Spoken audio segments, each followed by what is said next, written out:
Let's go.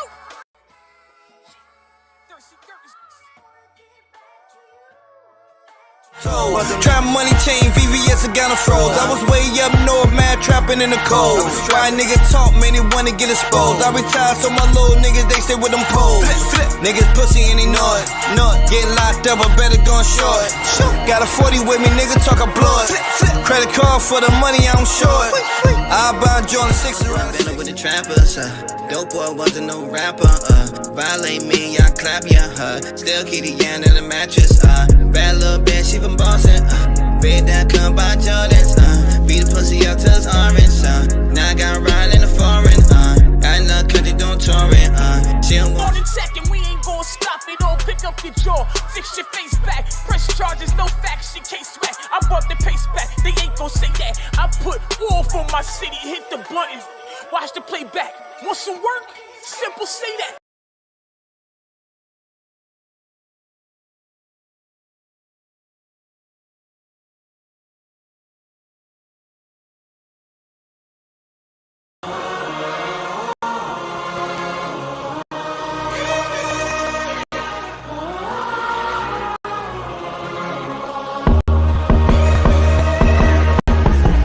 My time, shit pulls, you already had your turn. All flames, I'm trying to put a move for your ass, get burned. Been walls, say shit my chest. Humble, sometimes my mess. Fumble, I learn from the test. Keep pushing until I'm the best. Know my life, know my story, then you feel my pain. But all you see is the goodness, assume that I'm sane. Life be life for everybody, it's how you chalk it up. Handle your biz, fuck your ego while you walking tough. Landing you where they play to, cause everybody wanna be the man, dude. Nobody authentic, no. I said it, I'm in it. Be yourself, but that's too hard. Gotta still who you are. He leading the pack. Of course, went too far. Why worry about you? You ain't worried who you are. I'm finished, I'm through. Living life, no recourse. Stay away from retards. Fly amongst the blue stars. I'm winning. Can't give a fuck if you are.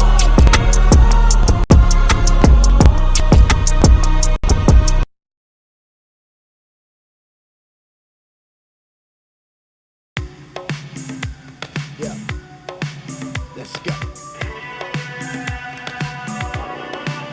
I got too many fucking problems. Only got one way I know to dodge them. Since a young man, I had urban needs, and I can only get right with some. All right, my bad. I don't know what happened with that. I'm gonna have to bring that in, but we're gonna bring our guest in right now, though. I'm gonna have to bring that back in, bro. I'm gonna have to bring that in, load that in a different way and shit. I don't know what's going on with that. That gotta be some issue with the programming. Man. But what's up, y'all? Y'all already know, man. It's another episode of Thirsty Thursdays with y'all host, the one and only tall, skinny, and bony would it be like homie Freaky D, aka that motherfucking snacks, man. We got the boy famous Amos in the motherfucking building. This shit, man. Real talk, man. What up? Globally bringing y'all all type of motherfuckers up here. We got Ohio in the building. This shit, famous Amos, man. Tell us a little bit about yourself, bro. Well, musically,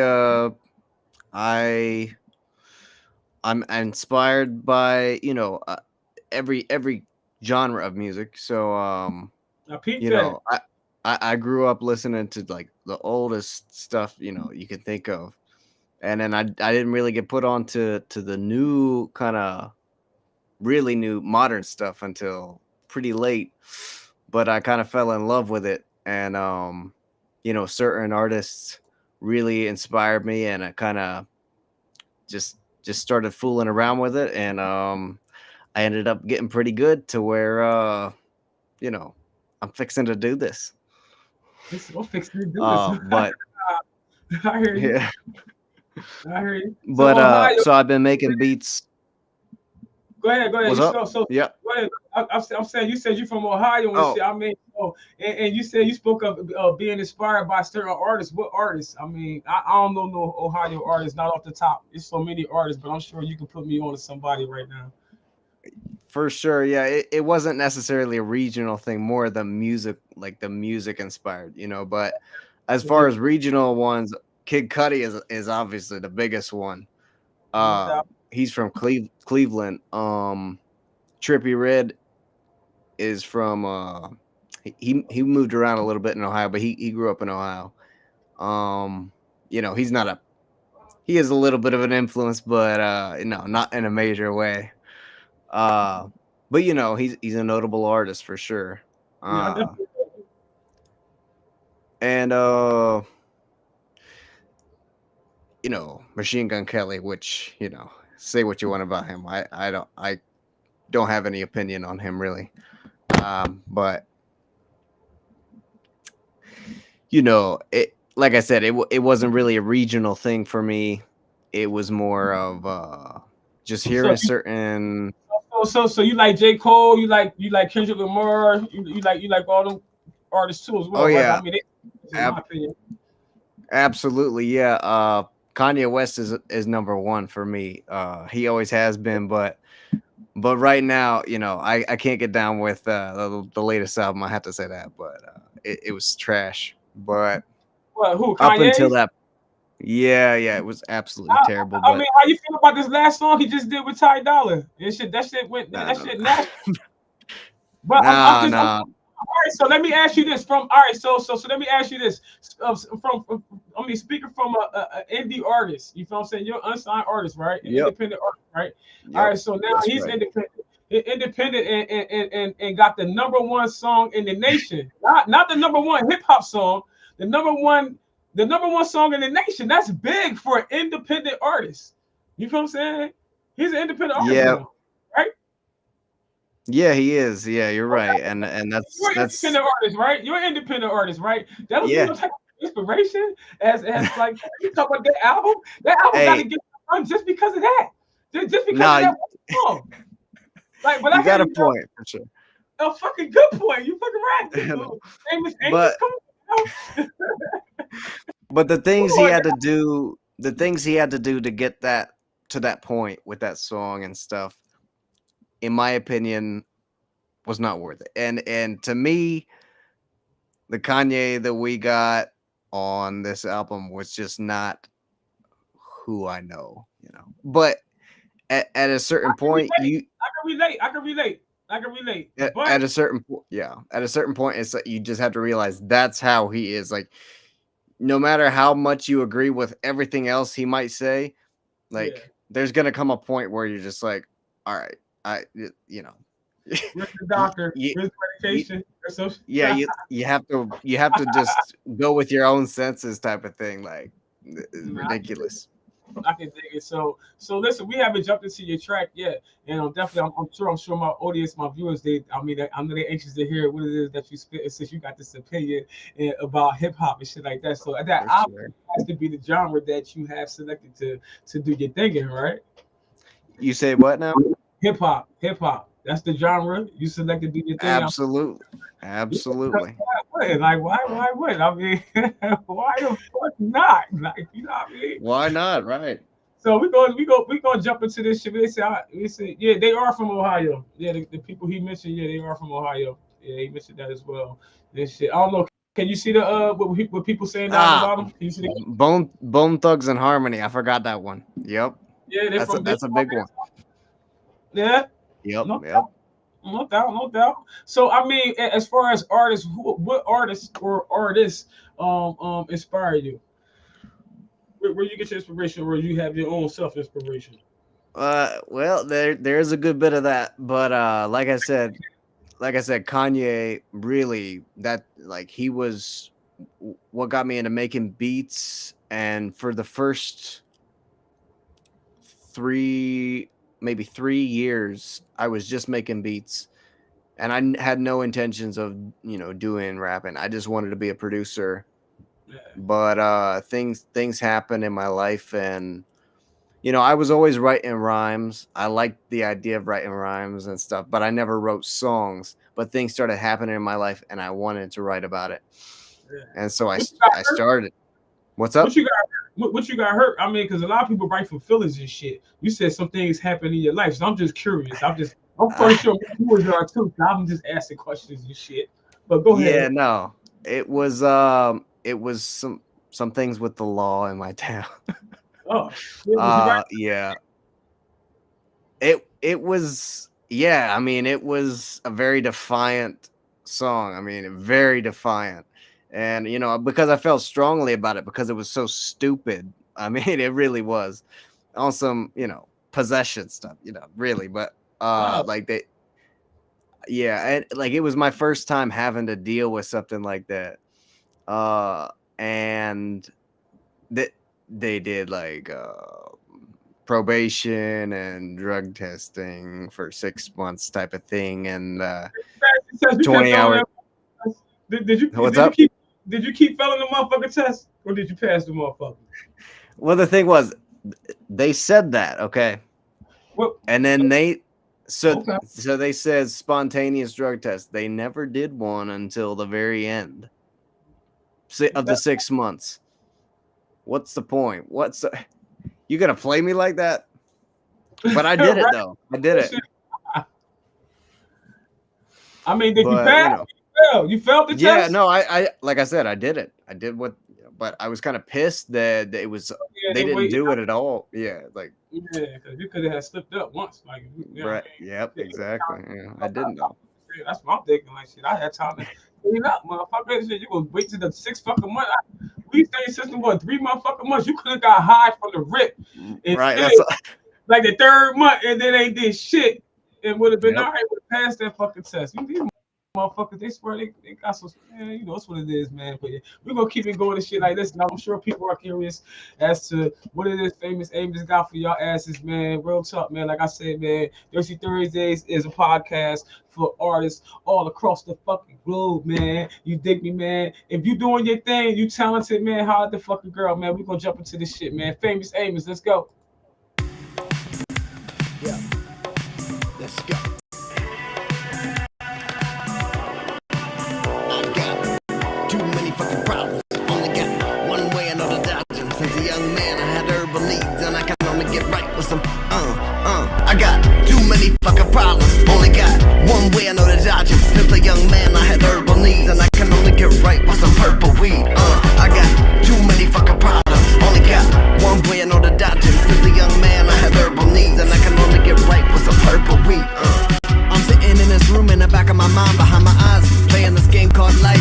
Seeing with no sight, but it's messing with my psyche, and I know it wasn't right. Those blurry drunken nights, I let down my inhibitions. In addition, you're finna listen to what I have to say, even through the intermission. Feel like I'm headed for perdition. Call me Ezekiel, cause I've been having visions. Cognitive dissonance, sterilization. I need some distance, my head is racing. Question existence in desperation. Too much coincidence, no explanation. Lost in a state of constant contemplation. I think a lot, but rarely ever say shit. Cool how I play it, but inside I'm shaking. When I go to sleep, don't know if I wake. And I never felt this way before. No, I never felt this way before. I never laid on the floor. Ask the Lord, my son, a teacher, a store.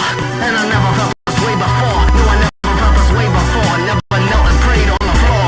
Ask the Lord, my son, a teacher, a store. I got too many fucking problems. Only got one way I know to dodge them. Since a young man, I had herbal needs, and I can only get right with some purple weed. I got too many fucking problems. Only got one way I know to dodge them. Since a young man, I had herbal needs, and I can only get right with some purple weed. Sleeping on my chest, no, I've been possessed. But turning curses, that is the thing I do best. Looking for direction through direct connections. I've been recollecting on the resurrection. Only begotten took on death and imperfection to give us depth and new direction.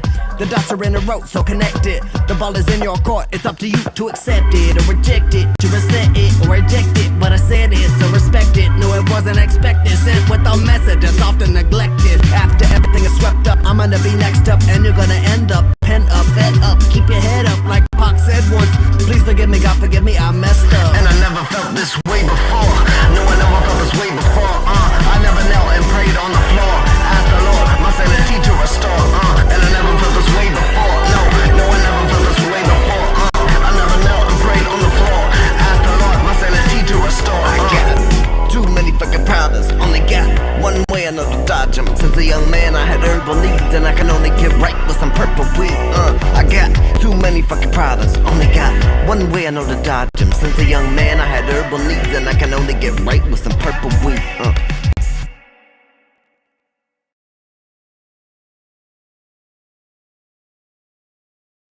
Yeah, I only can get right on some purple motherfucker weed too, so I definitely feel that nigga on that shit. He got me on that part of the hook. He was like, "Cause I only can get right." You got too many motherfucking problems, and when we had too many fucking problems, we needed some weed, and the purple the more purple the better. So That's right. You already know. You already know.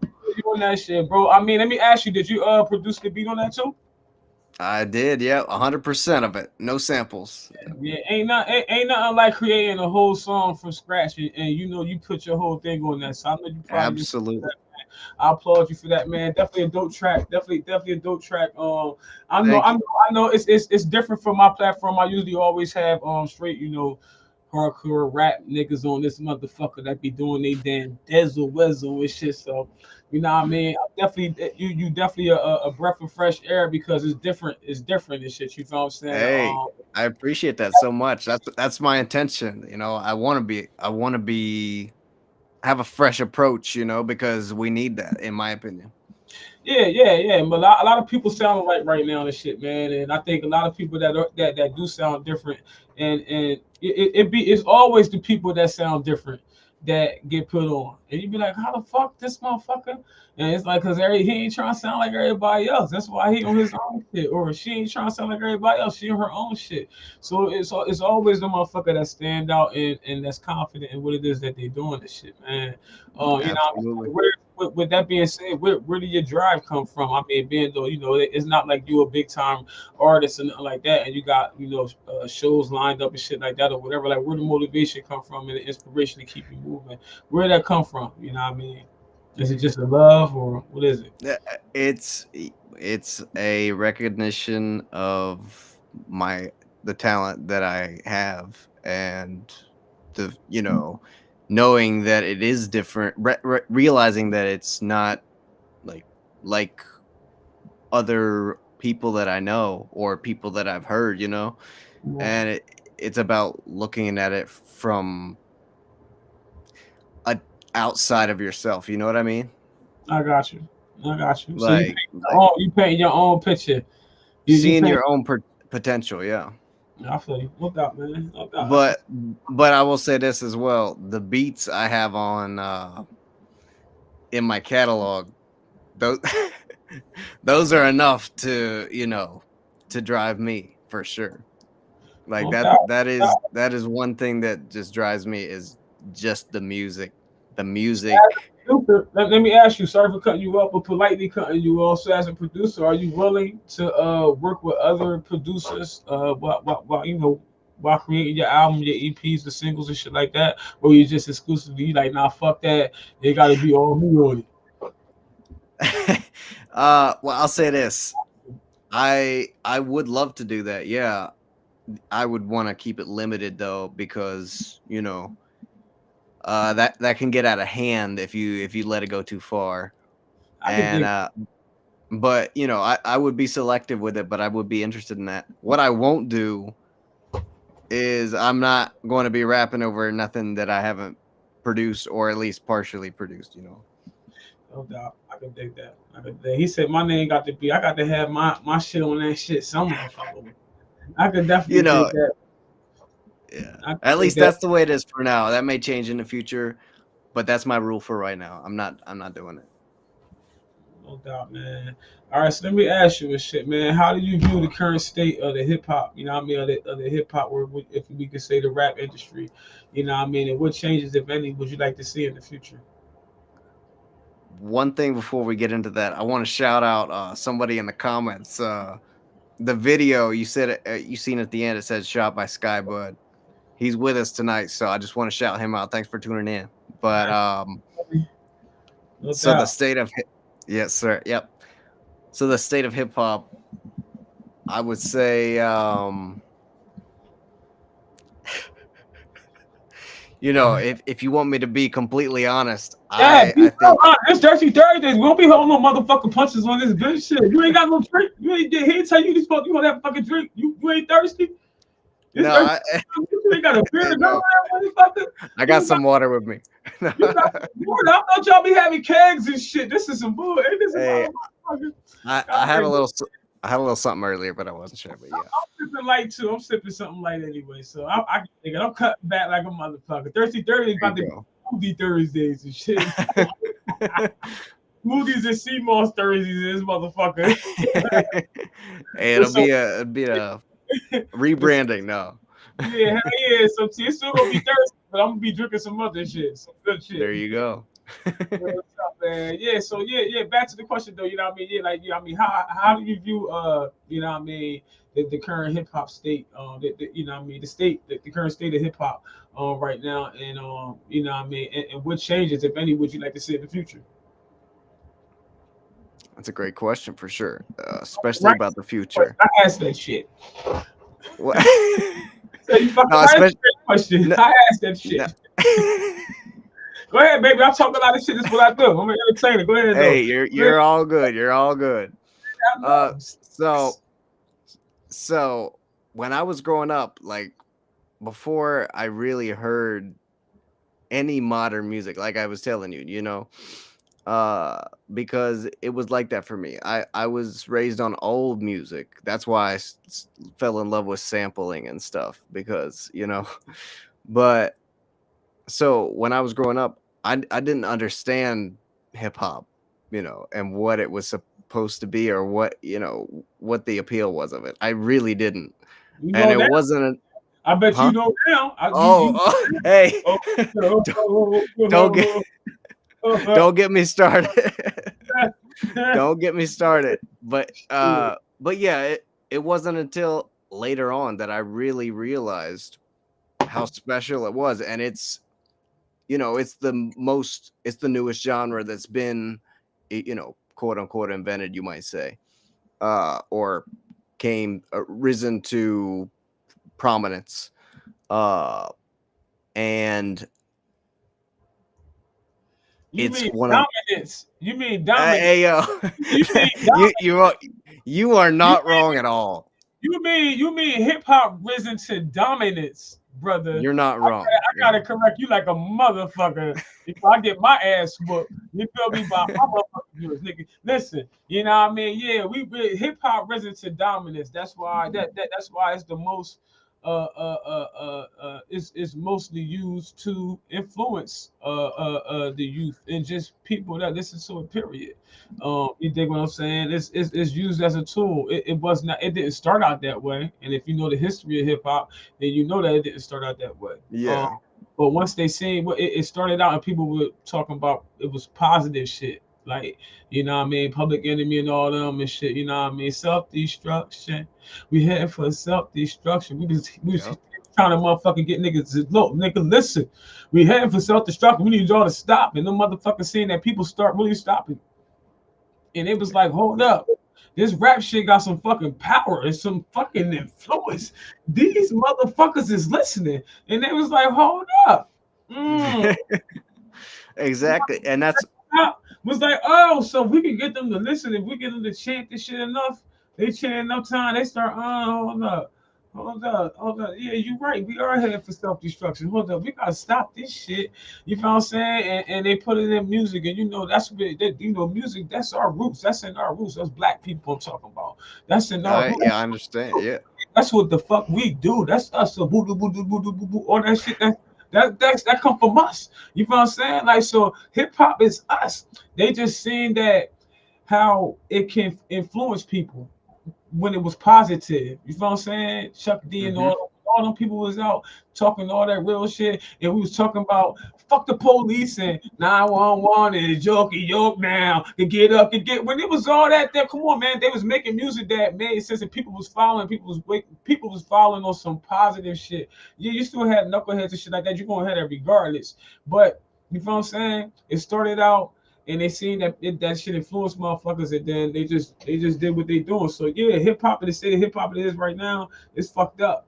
You know what I mean? It's fucked up right now because it's being used as a tool. That's my opinion. Yeah, that was the opinion I was gonna get to for sure. Like that, because it, like I was gonna say something along the same lines, because it has a power to it as like one of the most powerful genres, because you are not bound by you know, as far as the sound goes, like there's all different kinds of sounds, but like the approach as far as you know, you're not limited as to what you could talk about, how you can talk about it. I'm about to say how. Yeah, not even fucking how. Or how much you talk about it.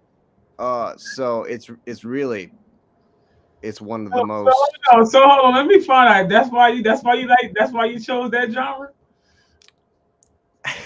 Well, no, Don't be shy now. Keep it real. Let me find out. I won't say I thought those things out before I chose to fully go for it.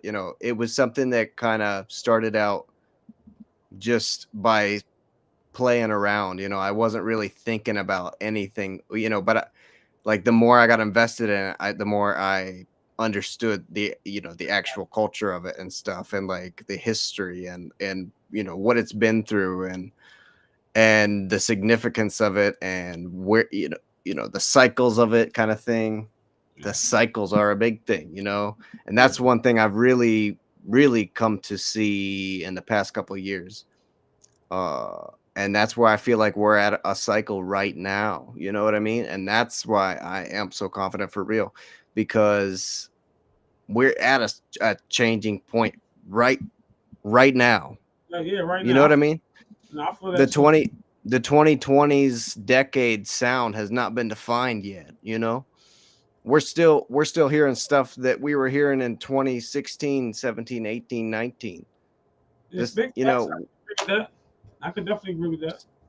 And so, what are we going to define this decade's sound as far as hip hop goes? That's what, and I want to be a part of the change, I was just about to say, it's always, like I said, it's always going to be somebody that we don't expect, or what I mean, that's just different period.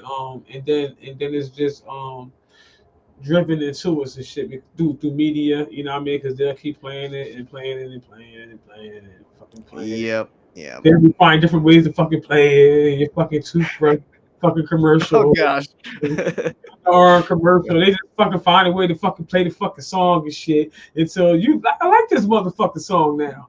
You ever heard a motherfucking song you don't fucking like, and now you know every fucking word of that bitch? This is the corniest song ever. Now you singing that motherfucker, and because you think So you feel what I'm saying, bro? Like, what I mean? So I definitely feel you on that. I definitely feel like we're in the cusp.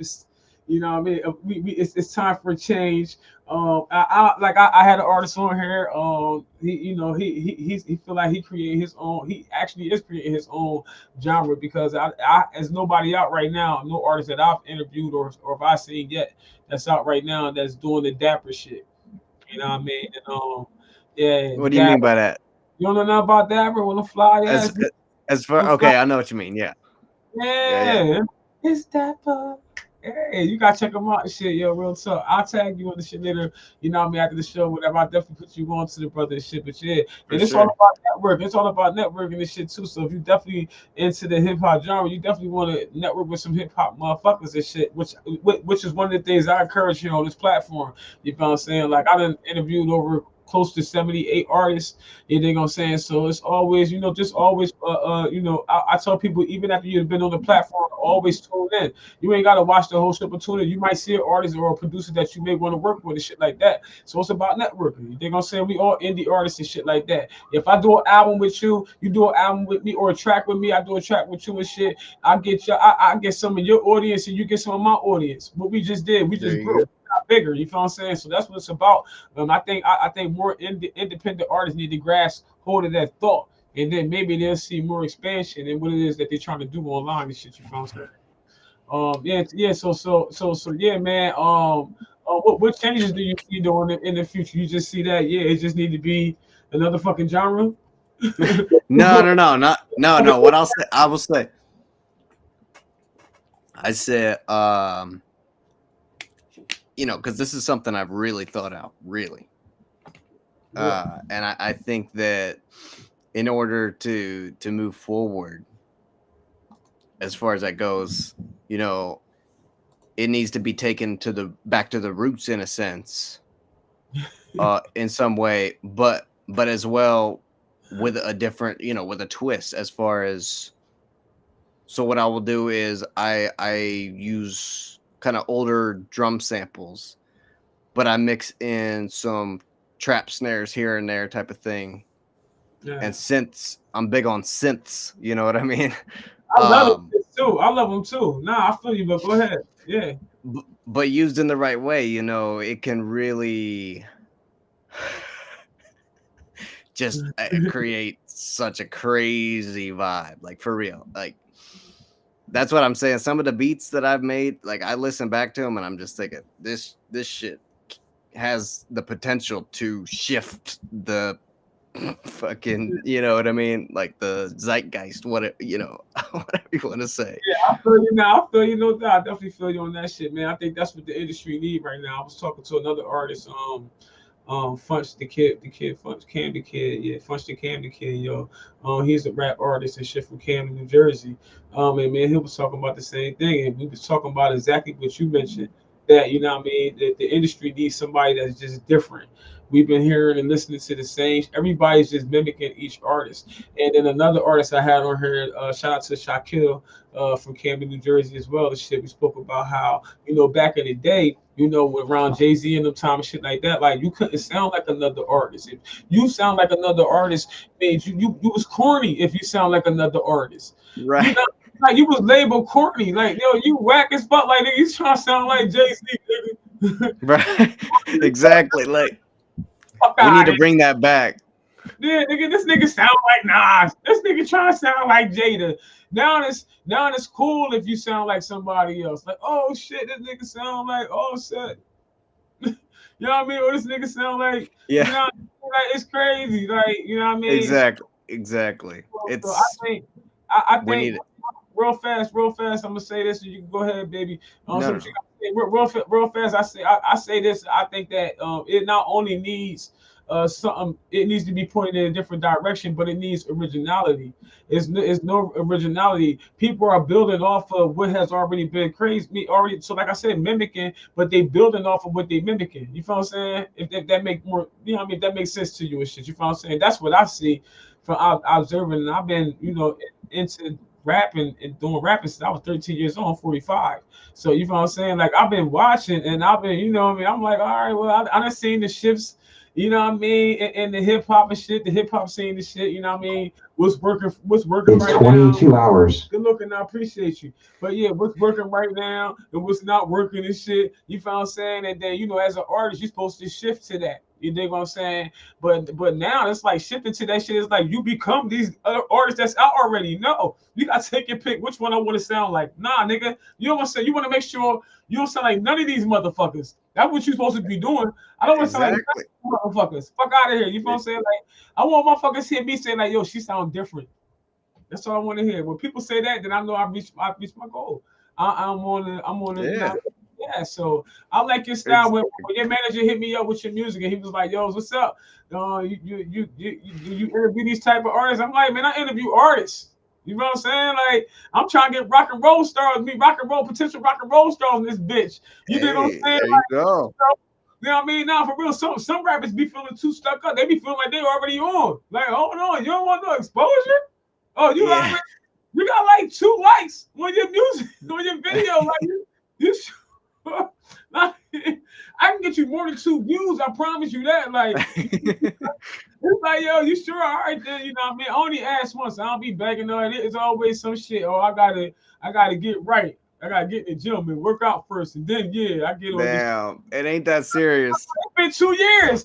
It's been 2 years. You still telling me the same shit, man. Don't get the fuck out of here. I keep seeing you drop shit, but you don't want no exposure, so you just rapping for fun. Fuck out of here, like, and that's what it be, man. Real tough. So, like I said, when your manager came to me, I was like, hell yeah, I seen the video and shit. I was like, hell yeah, it's another dude too. He a rock dude. He do rock and roll, but he a black dude. He a black dude. Yeah, it is crazy rock though. It's like it's that. It's some screamo shit. I was like, hell yeah, we get this nigga on. Get him on. There you go. I'm gonna bring him on. I got another one called Freaky Friday, so we gonna get him on Freaky Fridays and shit. Cause that's some freaky shit. That's some freaky shit. There you go. That would be a perfect spot. Yeah, most definitely fucking leave. What's up, man? What's up, man? What was his name? Off top, I don't even know his name. He just hit me up before he hit me up with you though. Shit. It was just our timing with him. That's why I couldn't get him on there. Yeah, so. Yeah, man. So as an emerging artist and shit, yo, how do you build a connect with your audience? You know what I mean?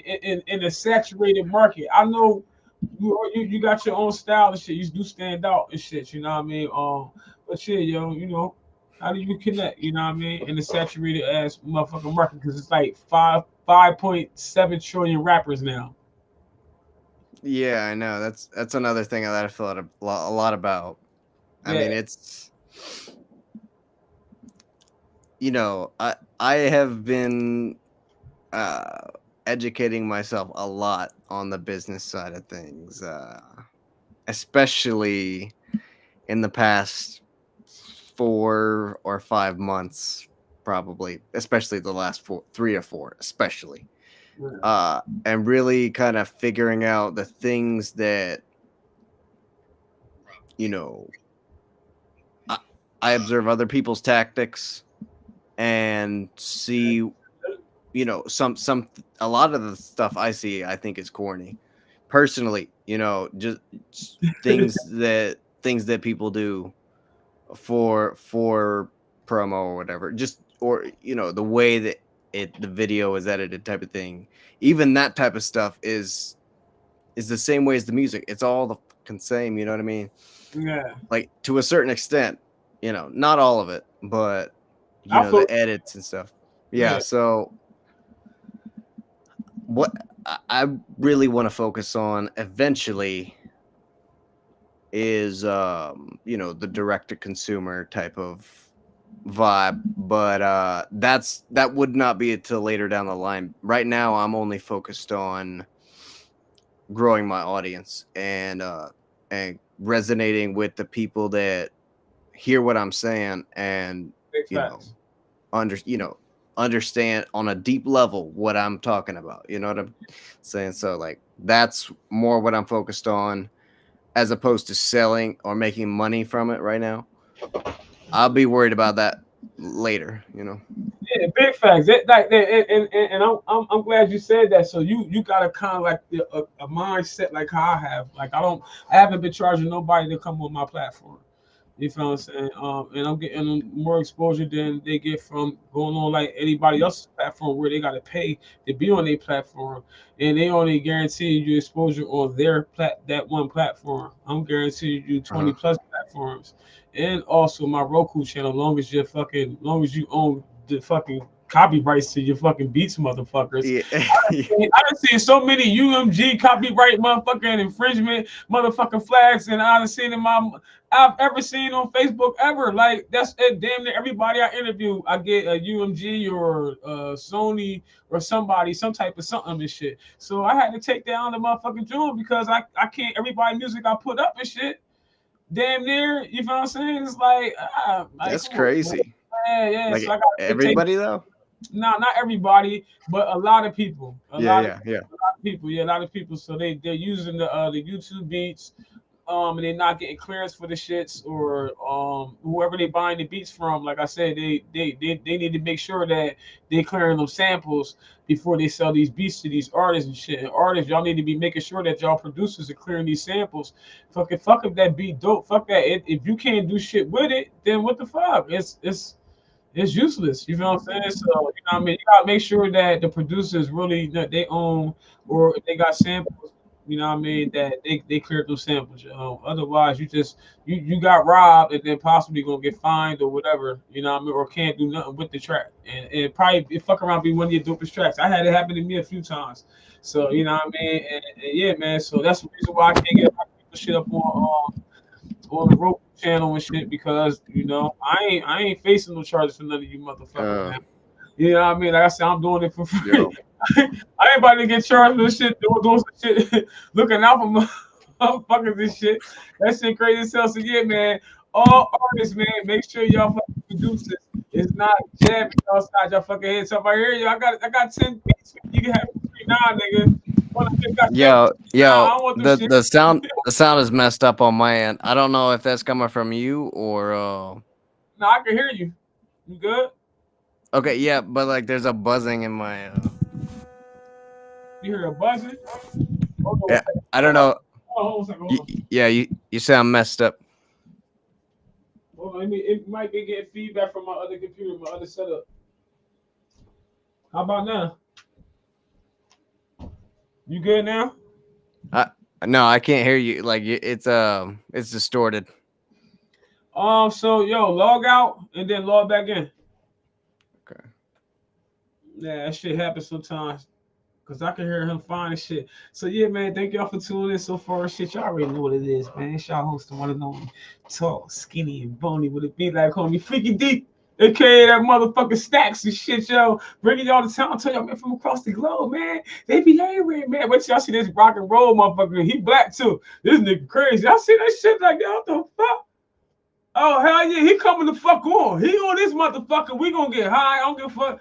I wish we was in the same fucking room because we be in this bitch throwing cheers around it and everything. Just always want to do some crazy shit like that. Y'all think I'm crazy for that? I don't give a fuck what you think. But yeah, I always want to do some crazy shit like that and shit, man. Where you at, bro? You know what I mean? But shit, man. Famous Amos, we got him back in the building and shit, man. If you're an artist out there, want to get your stuff out there, want to get some exposure and shit, man. How's your motherfucking girl, man? How the one and only tall, skinny, and bony would it be like, homie, yo? Stop fucking playing, man. We in this bitch. Kanye West, you ain't Kanye West. Just stop playing. You like what? Oh, he don't. Oh shit. Oh, what the fuck? Oh shit. Man, stop playing. Somebody fucking with us and shit. Anyway, Kanye West ain't like what the fuck you said about his motherfucking song, nigga. He appreciates you, but he like you. He like this. Yo, Kanye, stop playing. If that's you, man, chime in. I will send you a link. We get your ass on Thirsty Thursdays and shit. Stop fucking playing this shit, man. Real talk. Kanye, there ain't no fucking. You did that shit? You did that shit? Okay, who the fuck is Simpson? Who the fuck is this? Well, we don't know who the fuck that is. Yeah, somebody simping like a motherfucker. You hear that shit? Telling they Kanye West. Somebody heard that shit. Somebody watching the joint though. That shit funny as hell. I can't hear you, Famous Amos.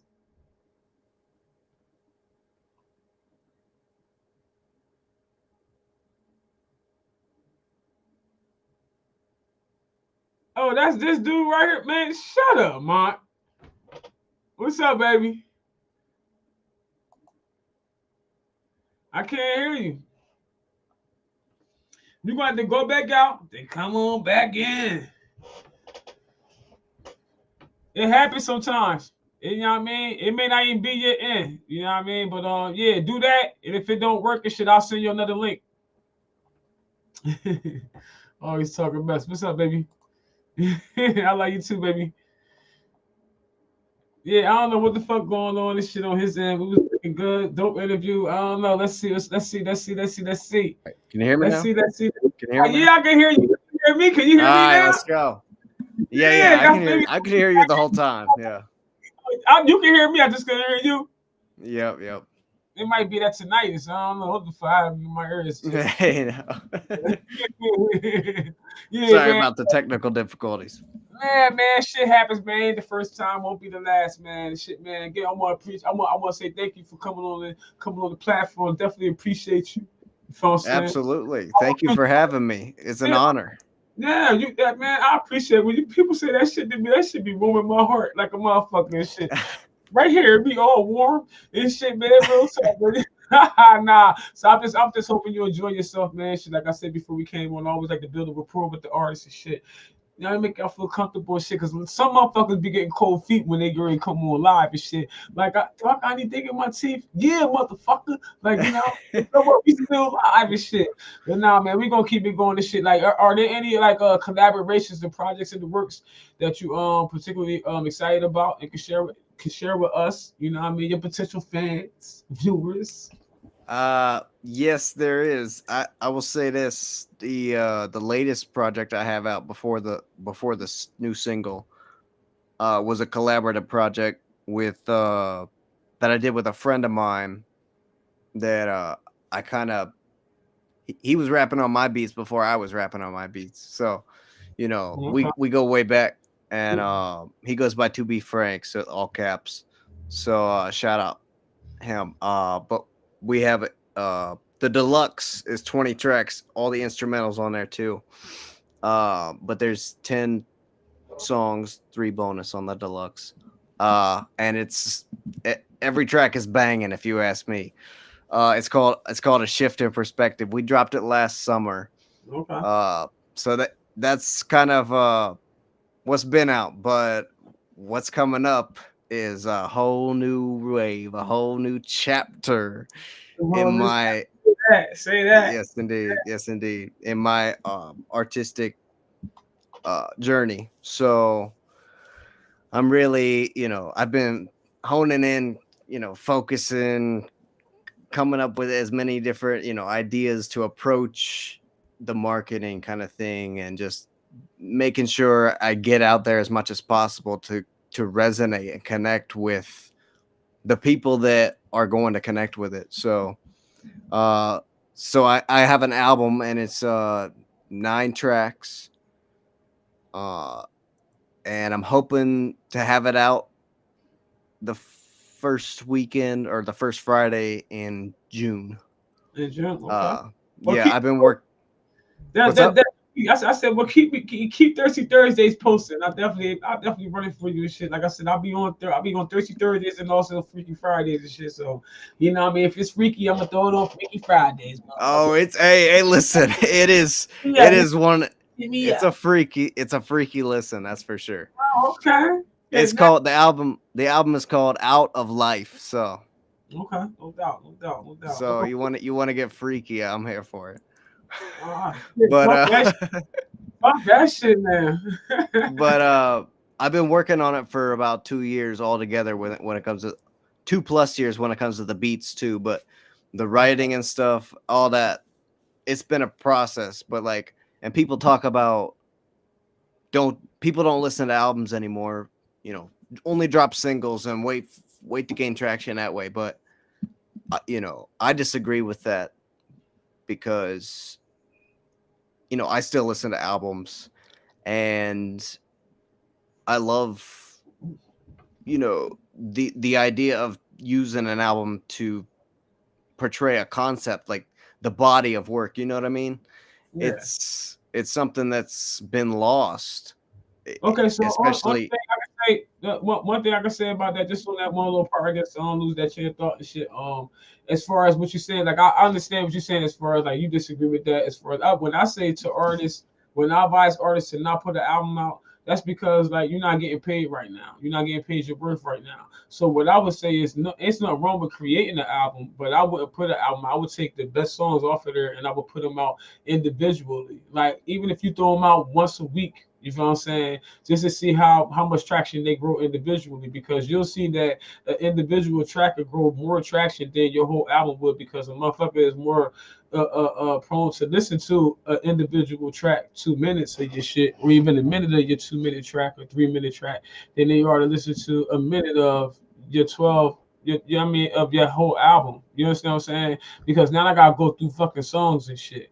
So what's the chances of me listening to every fucking song on that album? Slim to none, because you don't even know who you are. You think I'm saying? Yeah, but the music speaks for itself. Now I understand that. And we all confidently. I'm an artist too. It's not like I'm speaking from the young man. I'm outside looking in. Now I'm speaking. Absolutely. It made sense because I was told that too. And I'm like, nah, why not put out an album? And it was like, because you know your worth. You think I'm saying? Like, you know what I mean? Why I'm gonna give you? That's like they say I put an EP together or even an album together. You know what I'm saying? And I go out here and I want to sell it for $5. I think I'm worth more than $5 when I put all that work into that album. Imagine the studio time and all that shit I did into that shit. Now I only want $5 for that motherfucker. No, hell no, motherfucker. Fuck that. I could put out each motherfucker single on that album. It's probably motherfucking 12 tracks in that album, and I can sell each motherfucker single for $1. Even the metrics on that. You understand what I'm saying? Do you feel what I'm saying? Do you see where I'm going with this, man? Yeah, no. Hey, listen. The hustler spur. You know what I'm saying? So when you get the spur right, you understand what I'm talking about? Like, nah, I'm fucking with you, but I'm just throwing that out there. Just throwing that out there. That's all part of networking, though. You feel me? You know what I'm saying? So I just think that as artists, as independent artists, because you don't, especially if you're an independent artist that's looking to gain traction, I think if you do create a whole album, I think you should take your best songs out there, have a listening party, not just to your friends or people that you know, but just to have a listening party, spend a couple of dollars on inviting, getting a little spot or whatever, a club, or a couple hours in a club and had a DJ play your shit or whatever, get a couple of DJs to play your shit, just throw your shit in the mix and see how people react to it. You know what I'm saying? Be like, yo, that's the one. Let me put that one out. You know what I'm saying? Instead of putting the whole album out, because not even the DJ gonna play your whole album. When you go to the DJ, you gotta go to him with the dopest track of the album, right? You feel what I'm saying? Yeah. So you got the internet now as your DJ. You feel what I'm saying? Because anywhere you put it out now, these motherfuckers, any platform, all these spots, you can put it on. They're your DJ. So you gotta have a whole different mindset, man. You gotta feel me, bro. Don't you feel me? No. Yeah, I do. I feel everything you're saying. I do, for real. Damn, this is free game. You ain't. Anyway, it's be recorded. It's be recorded. I'm fucking with you though, but yeah, non-stop. I just think that, you know what I mean. I think you should stretch it. I think you should stretch your music. I don't think you should just give them all everything. I think you should just give them one-on-one. But do you? That's just my. No, I've thought about that approach. I really have, you know, because that would be dope to do, and you know, you get to do different art for every song, which is cool. But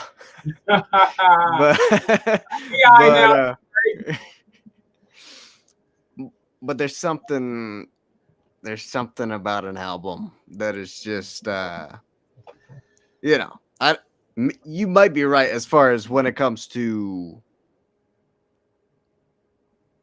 money and stuff, or maybe even gaining because you gotta understand, you constantly put your name out there. You gotta think about everything that's going on right now has to do with algorithm. So if you put out an album, okay, how long is it gonna take for you to put out another album? But if you create an album and you only put out one single at a time off that album, then you done created mad algorithm. You know what I'm saying? So you gotta think about what we're dealing with. We not outside doing just the face-to-face shit.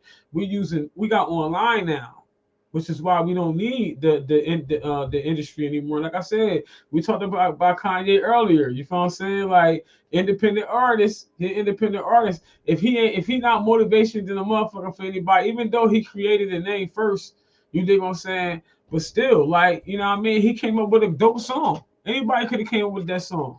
He came with a dope song, and you got to be able to create me. You got to be able to utilize the internet to get your music out there. A lot of people don't want to spend no money on getting more eyes onto their shit. It is really just as easy as that. I know a lot of artists that's more established than other artists I know, because they spend they have ad revenue. It really don't cost that much. I mean, the money, if you're going to spend money on the amount of money that you have to spend in a studio, especially if you're spending money at a professional studio, shit like that, not no home studio, but actually going into a professional studio, if you got money for that, then you should have money for ads. You know what I'm saying? It's as simple as that. It's just targeting the right audience and then getting your music in front of them. You know what I mean? If you got hip hop, then target people that's looking for that listen to Drake and Kanye and, you know what I mean, the rappers are like that, Jay-Z, whatever type of music that you got going on. If it's trap, attract that audience, the people that listen to that. It's all in YouTube and Facebook. You just gotta know how to attract that audience. And once you do that shit, your music can be in front of millions of people, like real fast. You'll blow up like that. But it's like a lot of artists that I meet, they don't want to spend no money. They just want to keep posting this shit, like, and then wonder why they only get like a couple likes and shit. No, that makes sense. That makes a lot of sense for sure. I'm just giving my two, but go ahead. No. It like that is a method that I would like to try, and maybe I should. I don't know.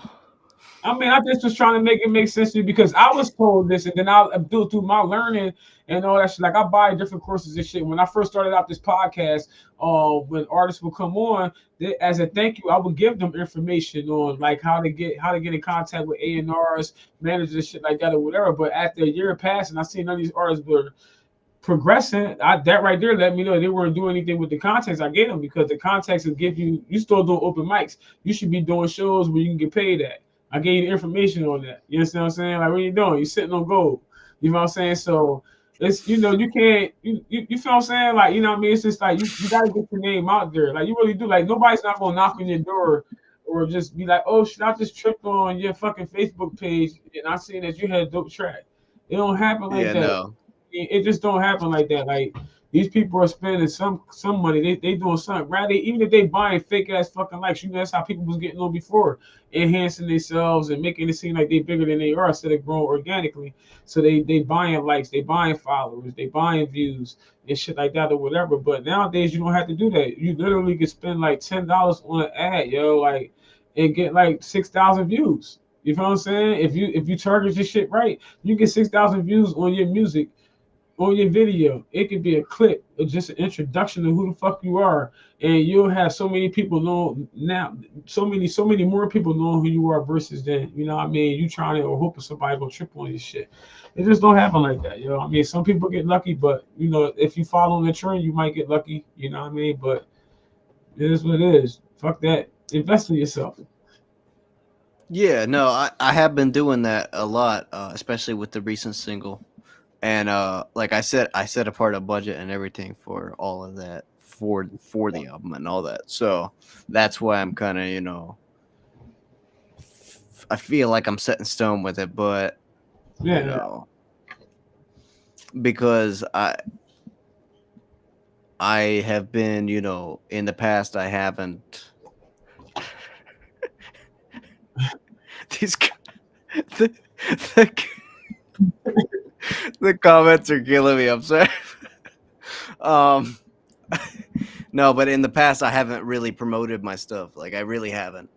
And this body of work is something that I really that I can really be proud of. I feel like it's cohesive and it it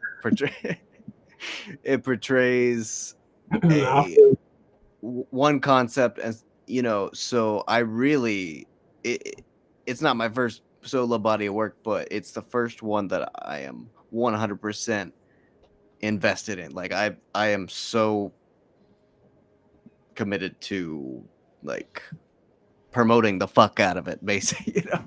I feel you. No, I definitely feel you. Yeah, you definitely got promoted the hell out of it. Because that's what it's about. Because I've been doing it for a certain amount of time, but and kind of relying on word of mouth, and that's gotten me pretty far. But I became kind of too comfortable with that. So this year I started my Instagram account for my arts, you know, my artist account. And I've been, you know, grinding, you know, working on growing that, and you know, it's been a slow journey, but you know, I'm happy that I pushed myself to do that, because it's a great outlet, you know, to grow your following. Because if you don't have some type of platform for that, then I don't know where you're expecting to have your fan base, you know, collectively. Yeah. And those are things that I've gotten from, you know, like I said, I've done so much research on the marketing business side of this stuff when it comes to independent musicians and artists. So that's the type of stuff that I gleaned from that. So Definitely appreciate your input and shit, man. And I appreciate yours as well. You made some great points, and you gave me a lot to think about. Yeah, that's all. That's what it's all about, man. Networking and shit, man. And definitely artists pushing artists and shit like that, or whatever shit, man. This platform is a platform by artists for artists. You feel what I'm saying? Like Fubu, for you, by you. I'm with it. Yeah, by artists for artists. I'm with it. That's how it should be. All right, so let me ask you, man. Can you discuss like the creative process behind your latest project, and what sets it apart from like any previous work you've done? Because I know you spoke about the shit you've done too. Yes. So when I released my first album, Odyssey, I had most of these beats already made for my second album. So yeah. So the thing was, the beats were kind of ahead of where my pen game was at. Yeah. So I wanted to take the time to make sure that I did them justice, you know, and actually was able to write about stuff that means something, and means something to me, and can mean something to somebody else too. And so the writing was something that I really wanted to get right with this, because the beats were already there, you know, and so it was a lot of that. And you know, not all of the beats I had ready at that time. Like I would say, there's a good number that I've made more recently. So it's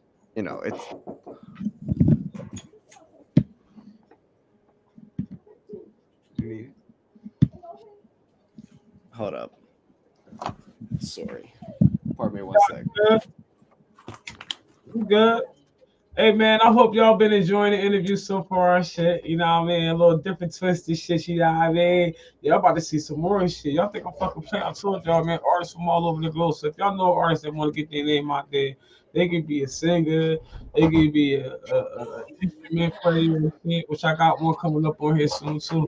They could be an athlete. It's whatever, man. If you talented, if you're in the entertainment business, man, you trying to get your name out there, actor, whatever. Fucking girl, drop their name in the comments and inbox me. Let's do this motherfucking shit. Or 2020 fucking 4. Famous Amos, we got you back up in this motherfucker, baby. We good? We got With it, yep. So yeah, sometimes you gotta step out and put motherfuckers in the head like yo, nigga, move high. Fucking cool. You know how it goes, Yeah, most definitely. I got little ones. I'm surprised ain't nobody bust up in here yet and shit, man. Yeah, man, it is what it is, man. As an artist and shit, how do you navigate the balance between staying true to your artistic vision and adapting to the industry trends? I don't worry about adapting to industry trends. That's what's up. Respect that. Definitely respect that. Definitely respect that and shit. So as far as your creative process, you know what I mean? How do you approach the process of creating lyrics? Is there a specific thing, you know what I mean, or a message you aim to convey in your songs? Like Yeah. So that goes back to what I was talking about before I even started writing songs. I would write rhymes. I would come up with rhymes in my head and write them down. And so eventually I transferred that. I would write them on like notepads or whatever, but I started doing them on my phone in my notes. And so I have like 3 years of rhymes and lines, that I've come up with throughout every year. And so when I need to start something, I just go there, or when I need to finish something, I go there, and I come up with everything else in between. And I have so many that I haven't used, but like that's a good problem to have, Man, no doubt. Keep you on your shit. But yeah, I'm super into wordplay and like double entendres, triple entendre type of stuff. Like that type of stuff is what I like in hip hop a lot. So do you believe? I go ahead. My bad. Finish.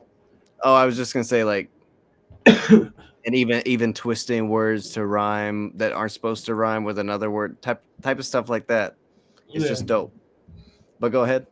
Yeah, no doubt. You try that, so you make sure in every aspect that you're writing in your music, I mean your producing process, you make sure that you step into it different. The changes. That's right. That's right. I can relate to that because that's kind of how I am. If you ever had a chance to listen to my music, if you listen to the track that played earlier before we jumped into the show or whatever, you see like my wordplay different. Even how I pronounce it is different. Like that might be how the fuck you say the motherfucking word, motherfucker. Now you understand what the fuck I just said. Yeah. You know what word I was fucking pronouncing. I pronounced it the fucking way I pronounce it, motherfucker. And 9 times out of 10, they like the way I say it. Be like, yo, freak, yo, you funny. Everybody say like, yo, freaking funny as hell. You be just saying shit how you want to say it. Yeah, motherfucker. That's right. You came different on that. I love the flow. It's dope. Yeah. You gotta stay different. You gotta stay different and shit, man. And it's not hard being different. You know what it is? It's hard trying to be like somebody the fuck else. Because you gotta keep up that fucking facade. So I be trying to tell people like stay in character. Like we all got our own characters. Like, but you see a whole bunch of people, you look around, everybody acting alike. They dressing alike, you know what I'm saying? They from the females to the men. Everybody pause. Everything, yo. Everybody doing the same thing, bro. You see it. You said it. You know what I'm saying? So everything I do, I don't try to be different. I just be me. Because it's easy. That's right. It's easy being me. Everybody else that look like everybody else, they wake up every day trying to be like everybody else. Me, I wake up doing that shit. I wake up, thank you. He woke me up again. And I'll be ready, like, yo, you know what I mean? I'm grateful for this, and that. Love my babies and shit like that, man. And I keep pushing. I'll be worrying about being the best me I could be. A lot of people be trying to be like that, trying to impress this motherfucker, trying to impress that person. From the time they wake up, let me go in here and press my balls. Man, don't get the fuck out of here. Just think about a lot of people that live that way. You feel what I'm saying? Yeah. People, yeah. It's crazy. It's crazy, man. You just be yourself. It's just so easy to be yourself, man. You be like, damn, all this time was being this fake motherfucker. I could have just been me. I'm dope than a motherfucker. You be mad at yourself. Like, yo, damn, I'm dope as shit. All this time I'm these corny motherfuckers. I'm trying to be all, I'm just throwing some names out there. I'm trying to be whatever. I'm trying to be whatever rappers, whatever female or male. And the whole time could have just been me. You feel what I'm saying? Like, so you know, exactly. a lot of people don't want to hear that shit, but that's what I see, man. I just watch people, man. I see a lot of people acting like the same person. Whatever. Yeah, I think. Dan, did you freeze on me?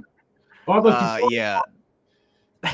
Oh, you did. Hold on, you did freeze again. Hold on, I can hear you. No, I'm good. No, you good. Well, what was the question? I'm sorry. Oh shit, you talking about questions and shit again? Hold on.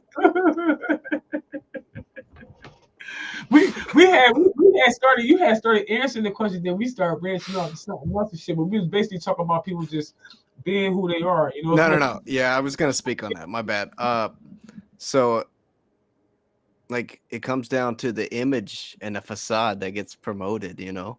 Yeah, facts. Like and people a lot, you know, a lot of wannabe artists follow after that image. You know, they want to be that instead of, you know, how can I do that but in my own way, you know? Yeah. And that's what I'm big on is, you know, that's inspiring to me. Now, what can I do with that shows what I can do, you know? Yeah. Instead of how can I be like them so I can have the life that they have. You know, that's not you want to make sure you have your goals set in, you know, set in a certain way, not to where you're torn apart if they don't work out exactly how you planned them, but something that you can work towards that, you know, keeps you grounded in a sense. Most definitely, you definitely gotta stay grounded, man. You definitely gotta stay grounded. So that therefore you alert and shit. But yeah, definitely be big on being yourself and not being everybody else.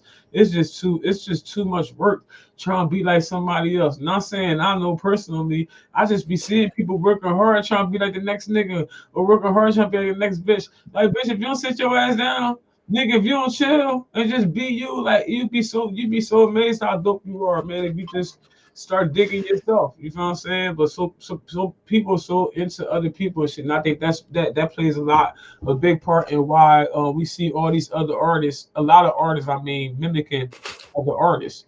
You know what I'm saying? It's because they don't feel confident enough that you are gonna like their style of rap. So let me rap like this nigga. And exactly. Like this bitch. You feel what I'm saying? Because I can rap. You obviously rap because you sound like these motherfuckers. You know what I'm saying? You just scared to rap how you rap because you think we ain't finna hear that shit, man. Now fuck them motherfuckers, man. You better rap how you rap before you get fucking old. And don't nobody want to hear your ass at all. You feel what I'm saying? Like, it is a young man's game. That's the thing. No, I don't know about that, sir. But hey, I will say that's what they say, but I don't know about that either. I said somebody some bars on motherfucking Instagram. She was killing that shit. I was like, oh shit. You never know. I had went to go skip by and shit. Like, who the fuck is this lady? And she was a Caucasian lady and shit. She was a white lady. And I was like, who the fuck? I was like, then I scroll back down. I was like, oh, she got fucking bars. Like, if I'm listening, she had an album. I have her on Thirsty Thursdayz. That's how dope her bars was. She was nice. She was probably your auntie. She was definitely nice though. Y'all Are probably you sure she didn't have a ghostwriter? nah, she was dope, and the shit she was saying, it was like, okay, hold up. Like, I think she a taxi rider. I think she like an Uber driver, so shit like that too. She starts spitting, and the nigga, and the nigga that was driving like, oh shit, hold up, and she was killing that shit. I was like, oh shit, somebody auntie, grandma, or somebody. Damn. She was killing now. She was definitely killing that shit though. So I'm saying like I don't think it got no age group. I seen not like I said, like now I don't think it has an age group because you know it's what people like. You know, it's not the gatekeepers that have a say now. Who gonna hear your shit on Facebook or who gonna hear your shit on Instagram and et cetera, any other spots or platforms that you can freely put your music the fuck on without even paying anything. You understand what I'm saying? The gatekeepers don't have that much of a say now. And why I brought up Kanye earlier, the discussion was because he's an independent artist. He's now an independent artist and shit. They try to do whatever they try to do to shun the nigga, you know what I mean, dim his light, whatever and shit. And I think that he's a great, if not just the dopest, but the greatest inspiration to any independent artist. You feel what I'm saying? That yeah, you can make it take a dope song, you know what I mean? And yeah, if you got a few connects, but this ain't back in the day. You don't have to beg a DJ to fucking play your fucking music. You got fucking the internet. They can play your shit. And like I said, put some money behind your shit. Then get it in front of some eyes. That's it. Get some ads out there. The ads don't cost shit. Like I said, I paid $10 and I got like fucking almost 6,000, a little over 6,000 motherfucking views on the ad for Thirsty Thursdays on YouTube. You know what I'm saying? Running the ads on fucking Facebook, they're just as cheap, if not cheaper. You know what I mean? If you want to boost your posts and shit like that or whatever. So the real artists, I know the real artists are the ones that's putting money behind this shit. The other artists just posting this shit. They're not real artists. They hoping somebody see it. They playing around. They ain't real serious. You know what I'm saying? That's just my personal opinion about it. I just feel like if you're real serious about it, you'll spend some money. You'll spend some money on your shit. This is a platform where, this is a platform. I'm not charging nobody to get on this platform yet. I'm putting money in the platform to promote it. So, you know what I'm saying? Like, I'm promoting. There you go. Yeah, I'm promoting you, and I don't even know you from a can of spray paint, but I'm still promoting. You've been on this platform, you're getting promoted. That's love. That's big love. But shit, man. Yeah, man. We're gonna keep it going and shit, man. You know what I mean? Shit. I got so many questions I could ask, but we ain't gonna be on here too long. It's been a dope interview so far, though. It has. Shit. You been enjoying yourself? I've had a great time. You've been an amazing host for sure. Yeah, because I don't know why fuck why I have not met a motherfucker yet who ain't had a great time with motherfucking freaky deep shit. Hey, it'd be hard not to. You feel what I'm saying? Sometimes it's that motherfucking energy. You can feel it. You all the way. Were you in Ohio? Yep. You all the way in Ohio right now? Yeah. So you all the way in Cleveland, nigga. And I'm all the way in Syracuse, New York right now, man. New York. And you can feel my 9 hours. Yeah. I feel it though, yeah. Yeah, you said 9 hours? Yep. Yeah. Drive. Yeah. Yeah. Wow. Yeah, I got a friend who lives in Buffalo. Buffalo? So it's 9 hours. I don't know. No, I'm just saying 9 hours to New York in general, but like New York City. All right, I was about to say, well, shit, it'll probably be more than that to get to where I'm at, because it's New York City. Then New York City is like 5.5 hours for me, and that's crazy. I can get to New Jersey, my hometown, faster than that. That's crazy. I understand it, but it is what it is. That shit's crazy, man. So let me ask you a shit, man. You know what I mean? Hold on, nah, I don't want to ask. I want to ask you some other shit. Shit like that. Hold on, I want to ask you some other shit. All right, so can you talk about like as far as advice and shit? You know what I mean? What advice would you give? Because we talked about a lot of different things or whatever on here this evening and shit. What advice would you give to any aspiring artists that's trying to come out right now, independent artists? You know what I mean?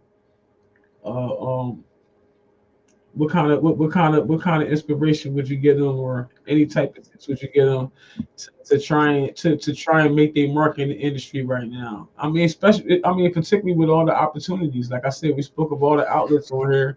You know what I mean? You don't have to chase down the DJ no more, because you got all these outlets to put your music on now. You feel what I'm saying? That are reputable.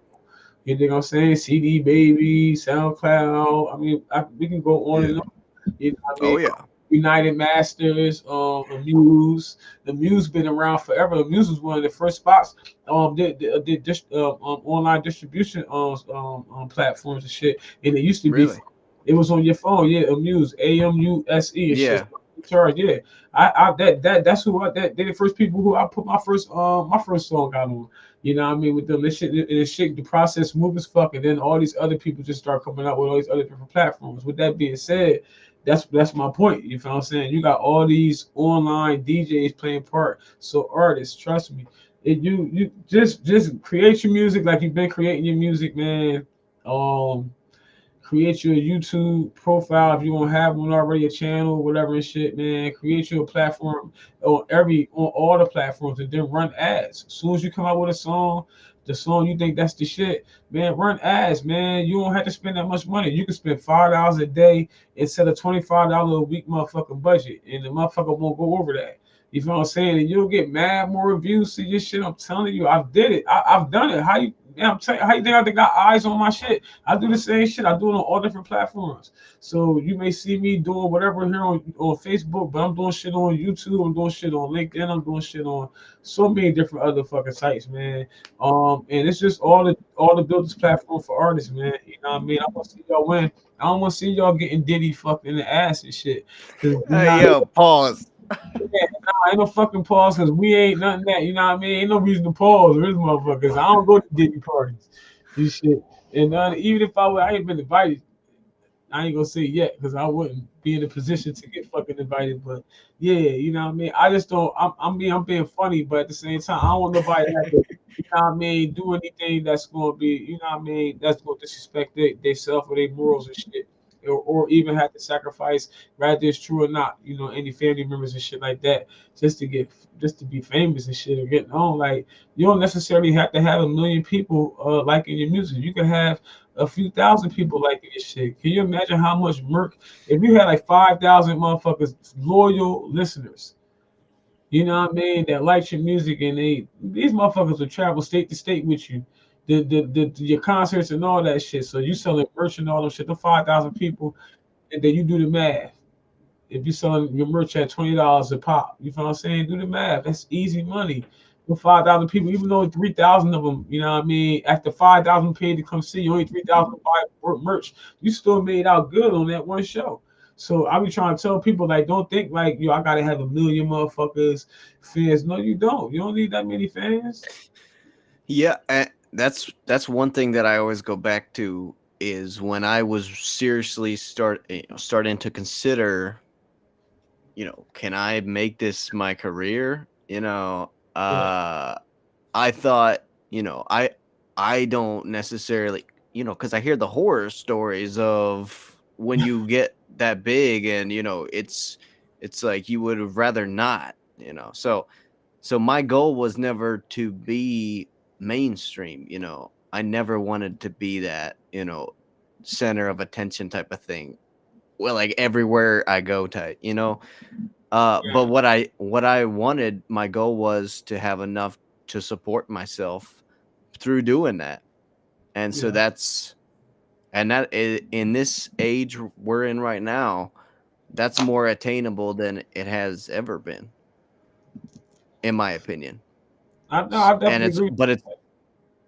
but it's also harder than it's ever been because of the saturation. I totally agree with you on that. When I spoke of saturation not too long ago, so yeah, definitely. And but that like we spoke of earlier though too, as far as how you how you're approaching the game. As far as hip hop, like you know what I mean, you come up with a different sound. It's good kind of if you think about it on the flip side because you come up with a different sound and you got all these people that sound the same. So it's saturated, but you'll stand out like a sore thumb because you feel what I'm saying? You don't sound like the rest of the motherfuckers. So yeah, famous Amos, we gotta take it all the way to the top. We Yo, gotta go all the way with this one, man. We gotta go all the way, absolutely. man. We definitely That's what I was gonna. go ahead. That's what I was gonna say when you asked me if advice I was gonna give. The only advice I can give is make sure you're not trying to sound like somebody. Make sure that if you want to, whether you have to ask yourself whether you're doing it for a hobby or whether you want to do it, you know, to sustain yourself, and really ask yourself if you have the talent it takes in, you know, to and the creativity it takes, the originality, you know, to set yourself apart and make something that's truly, you know, something that you can, that people would you know, see and recognize that it's different and be attracted to. So it's like it starts with the music, and that's what's undervalued today. It's not about the music anymore. It's about the things that come with the music. The image, you know, yeah. You putting out, you portraying the shit. Yeah, I definitely agree with you on that. It's sad. So, it's true. Sad but true. It's sad but true. I mean, it is what it is. It is what it is. Yeah, and but that's how I want to approach it differently. You know, I just want to have the point, like where you said 5,000. That's totally doable. Yeah, it's doable. Get you 5,000 loyal. Let that be a goal, because you got to think of it, right? Yeah. Say you get 5,000 loyal fucking listeners. They listen to your shit. They stream your shit. Next they drop. They done subscribe to your shit. You know what I'm saying? So once you get their subscription, once you get their email, you can hear them every time you drop something. That goes back to the single shit I was telling you about. Dropping the singles. If you drop an album, then they gotta wait for you for a long ass time. They gonna forget about you. It's too many artists, right? It's too many artists. They gonna forget about you. I forgot about Jay-Z until he came out with another track. You know what I mean? He one of the greatest rappers of all time and shit. You know what I'm saying? Like, I'll forget about you. Why? Because it's just you gotta be real. You said it yourself. You can't say it's saturated, not when it comes to your music. It's saturated. But your music gonna stand out like a sore thumb. We talked about that too.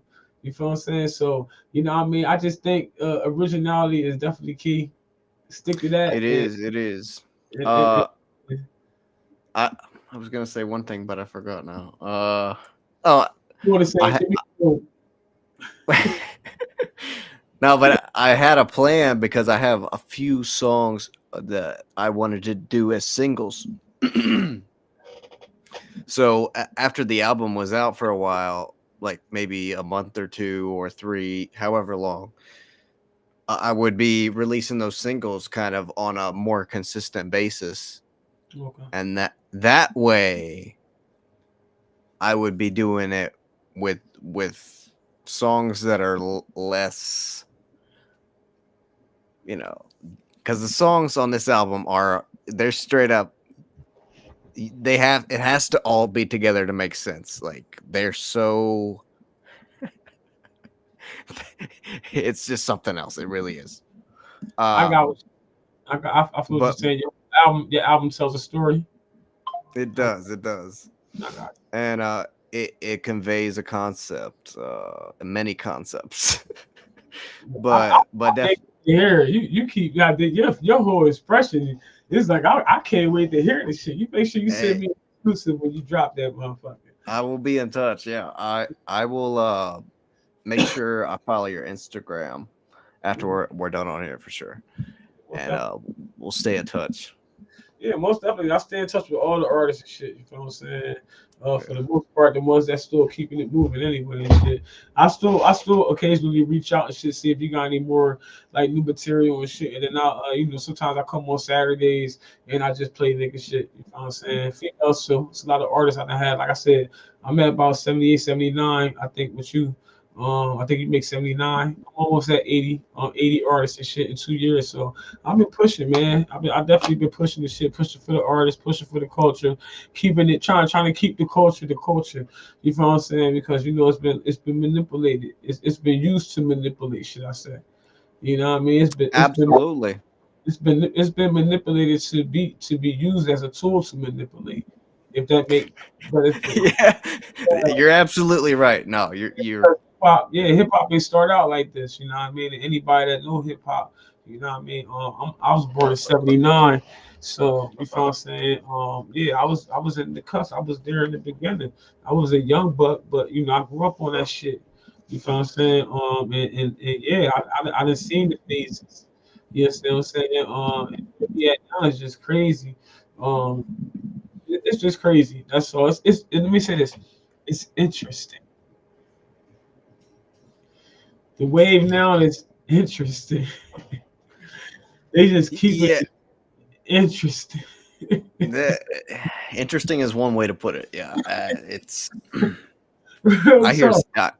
I hear some stuff, and I cannot believe. Okay, listen, I cannot believe. Like, yo, my kids can't listen to this shit, man. Like, where the fuck, yo, turn that shit the fuck off. We with barbecues, all that shit, man. We be up to pick up the platters, man. Y'all, what kind of music y'all playing? Nah, man. Nah, man. Cause they don't give a fuck about no kids, none of that shit. Not barbecues I go to, man. They gonna listen to all this shit. They gonna listen to everything. Like, nah, so fuck that. You know what I mean? Yeah, definitely feeling you and your vibe as far as, you know what I mean. Trying to, well, not even trying, put music out to head this fucking industry into, you know what I mean, a different direction. You know what I mean. So hopefully, motherfuckers wanna mimic you and shit, and take it and take your shit right and take your shit and put it into add they little flavor. You feel what I'm Hey, that's saying? there you go. Yeah, Yeah, that little accents and the shit. You know what I'm saying? Little what accent. don't they say mimicry is the ultimate form of flattery, something like that? Yeah, mimic the fuck Yeah. out of me, motherfucker. You can mimic snacks, motherfucker. I don't give a fuck. Mimic the fuck out of me, nigga. Just give me my credits. Matter of fact, you don't even have to. I'm gonna feel it in the universe. It is what it There is. you go. There Yeah. you go. So let me ask you, being an unsigned artist and shit, man. Like, what challenges have you faced in terms of, you know, getting your music heard and recognized? Talking about that. That's one thing that I mean, when I started making beats, I posted them. I posted some of them on YouTube, like the very first ones, and I posted on SoundCloud kind of regularly for a while until I started getting, pretty good, and then I started saving them and building a catalog, and so I wasn't really releasing music until 2019, like when I was writing songs, and I did not know the first thing about promo and stuff. All I knew was to tell everybody that you have a song, you know. So that's like I said, I relied on word of mouth for a long, long time, as far as a couple of years, whatever, But it damaged, it made the music not less, but it could have, you know, reached more people at the time of the release, and I Yeah. didn't take advantage of that time to promote it at all, pretty much. I just told everybody I knew, and that's something like in between those times and now I'm really like this I'm taking so seriously, you know what I mean? Like this is Please. my life. This is what I am doing.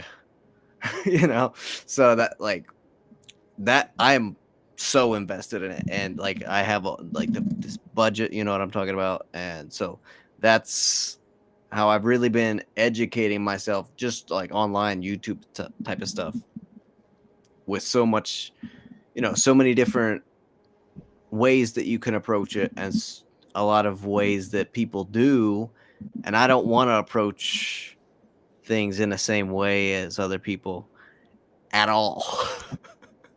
Yeah, you know Even when it what? comes to marketing, Yeah. when it comes to marketing, I didn't want to do social media, but I had to compromise on that because it's kind of like you have to. I was about to say you got to. I was about to say, hold on, we just Yeah. talked about this now, famous. Yeah, no, Amos.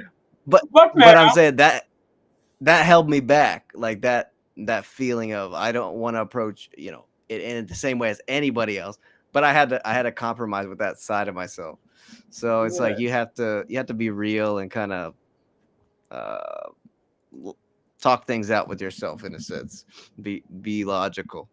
So it's been a learning curve with the promotion and marketing stuff, because I've been like, especially with like you look that type of stuff up and you start getting ads out the ask for, playlist after whatever, service, and they're all bull crap. And it's so hard to find actual good avenues for like no names to actually, that are actually talented to promote through. Like it's hard, but you that's where you gotta be creative in that way too. Yeah, you see the comments, man? I don't know who Yeah, I know the comments have me. Yeah, they going in. I don't know who this was. The fans, shout out the fans in the chat. Yeah. They gonna lose this shit. Like, yo, somebody said you their favorite artist and shit. Y'all the fuck I get you on and shit. Yeah, Instant subscription. Nah. Yeah, you funny as hell. Like the sister humor. She underground like that. She knows what she ear to the ground. She knows what's going on. Keep my shit right there. Shit, man. Fuck that, man. Have you faced any doubts, man? Any moments of self-doubt or challenges in pursuing your rap? You know what I mean? And if so, how did you overcome them? It's very rare that I do. But yeah, of course there like I think about that. I think about it, but I don't let myself doubt, too much. I consider the possibilities of where it might lead me. You know what I mean? Because there is a lot of different ways it could end up. And it really depends on what you're doing every single day as far as moving towards what the goal you have. I agree. So yeah, there's moments where it's discouraging that, you seem to be stagnant or whatever, or, one thing or another. But I really have felt destined for this for a minute now. So like the doubts are not something that is really a struggle for me too much. I'm pretty confident in my own abilities. I think definitely confidence. Go ahead. But the doubts are sometimes for me it's with the people, like, because I wonder how many people actually listen to the song, like what's going on in the song. Yeah. What the song's talking about, or are they hearing this? Are they just hearing, or are they listening? Right, exactly. Exactly. And there's a lot of hearing that goes on. Yeah, for all of us, we got to hear it a few times before we listening. Yeah, that's for sure. That's for sure. All that time that motherfucker was saying suck his dick. What? That's what they were saying all that fucking time. Like, yo, I mean, oh man, you'd be surprised how many songs we heard. You'd be like, that's what the fuck he was saying. Oh, take that bitch to the abortion clinic. What the fuck? Like, oh hell. Yo, and one of Shaggy songs, I think it was, or whatever. They had a fact of what he really said. It's just, yeah, man, you'd be surprised, man. Yeah, that was funny like that. Oh man, yeah. I did a show a couple nights ago, and there was a guy there that had a bar that was just it should not be repeated. I'll say that much. But it was, it was describing certain activities in gross detail. Oh wow, man! And he was being funny about it, but it was so gross. And then after he was over, bad? Huh? Did it get that bad? We can't even bleep you out so you can say it, because I'm curious, man. You want to get Freaky Friday with it? Yeah, Freaky fucking Fridays, fucking. No. A little early, but yeah, he basically. I won't say verbatim, but he basically says something about hitting it from the back and eating her ass, and she farts, and then he hits it from the back, or she parks something, or something about a bus, and then Rosa parks. and it was just like ridiculous. I'm And sorry. I was I think me and you probably just. I'm gonna say we, because I don't want to say I understood none of that shit. But the Rosa Parks at the end, that kind of sounds. But I'm just saying I don't know about that shit. What I'm saying is the middle part, the beginning started off all right, but then you got to start telling on what the fuck is he talking about? yeah, exactly. Like it's oh, and the Rosa Parks and shit, I know her. I know that's. I was like, oh, I know her then. You know what I mean? I don't know nothing about that shit, man. That's not some more other shit right there. I don't even think I want to know about that. Oh, he said eater something about eating a fart and hitting it till she. He says hitting it till she busts. Call her Rosa Parks. That's what he said. Well, I like that. That was a dope bar right there. Shit. You know what Rosa Parks is? You know what the fuck? I do. I get it. But the part about that was sucking a fart or whatever. Nah, he could. And you couldn't say that. You couldn't say that on Thirsty Thursday. We say worse shit than that. No, I was trying to think of what he said because I knew I wasn't gonna get it right. The hit it till she busts. That's kind of funny, but like everything else, like especially the fart and the ass and all that crap. I don't know. It's just all that. It's not my vibe, that's for sure. Don't mind me, I ain't shit. I be talking shit all the fucking time, shit. Real talk. But nah, especially the fart. The fart is what fucked you up, right? Well, exactly. Like that. It did it for me. He lost. You did a whole visual when you heard that part. Did that nigga just that bitch just fart in his mouth while he was licking that ass? I was in the bathroom when he did it, and then I came out, and they were making him repeat the line at the end. Oh, shit. So you couldn't even just like almost miss the shit. You just had to hear it. Yeah, no, they made him break it down. Damn. I wonder if he really ate some ass and she farted in his mouth. And there were kids there too. It was kids there listening to this shit. There were children there. Horrible. Yeah, horrible. That's terrible. These kids are traumatized now. You know this shit, right? I know. That's why I'm concerned. That's why I got. They got never worry about them eating no ass. You said it was kids, right? Yeah, it was kids listening. We ain't got to worry about the little motherfucker eating no ass. Like, nah, daddy like eating mommy ass while she farted in his mouth or something. Like, no, they're not gonna want to do that shit. No, that's nasty. You know, yeah, you babe, eat my ass. No, you don't have to fart in my mouth. I remember that shit when I was a kid. My mom did that shit to my dad. Oh hell no. Oh yeah, that's traumatized that motherfucking child and shit. We said the kids was right there, heard the shit. No, fuck that. No, it was all good until you farted into my fucking mouth, Tina. What the fuck? Mom, you wasn't licking my ass like that. It had me relaxing on my goddamn muscles. My ass muscles and shit. Damn. Yeah. She got a little too comfy. She was like, shit, when he back there, shit, what the fuck, I'm supposed to tap him? Like, hold up, babe, real fast. Like, then, especially if it's feeling good. What do you think about that? That's a situation, right? You getting your ass ate and you got to fart.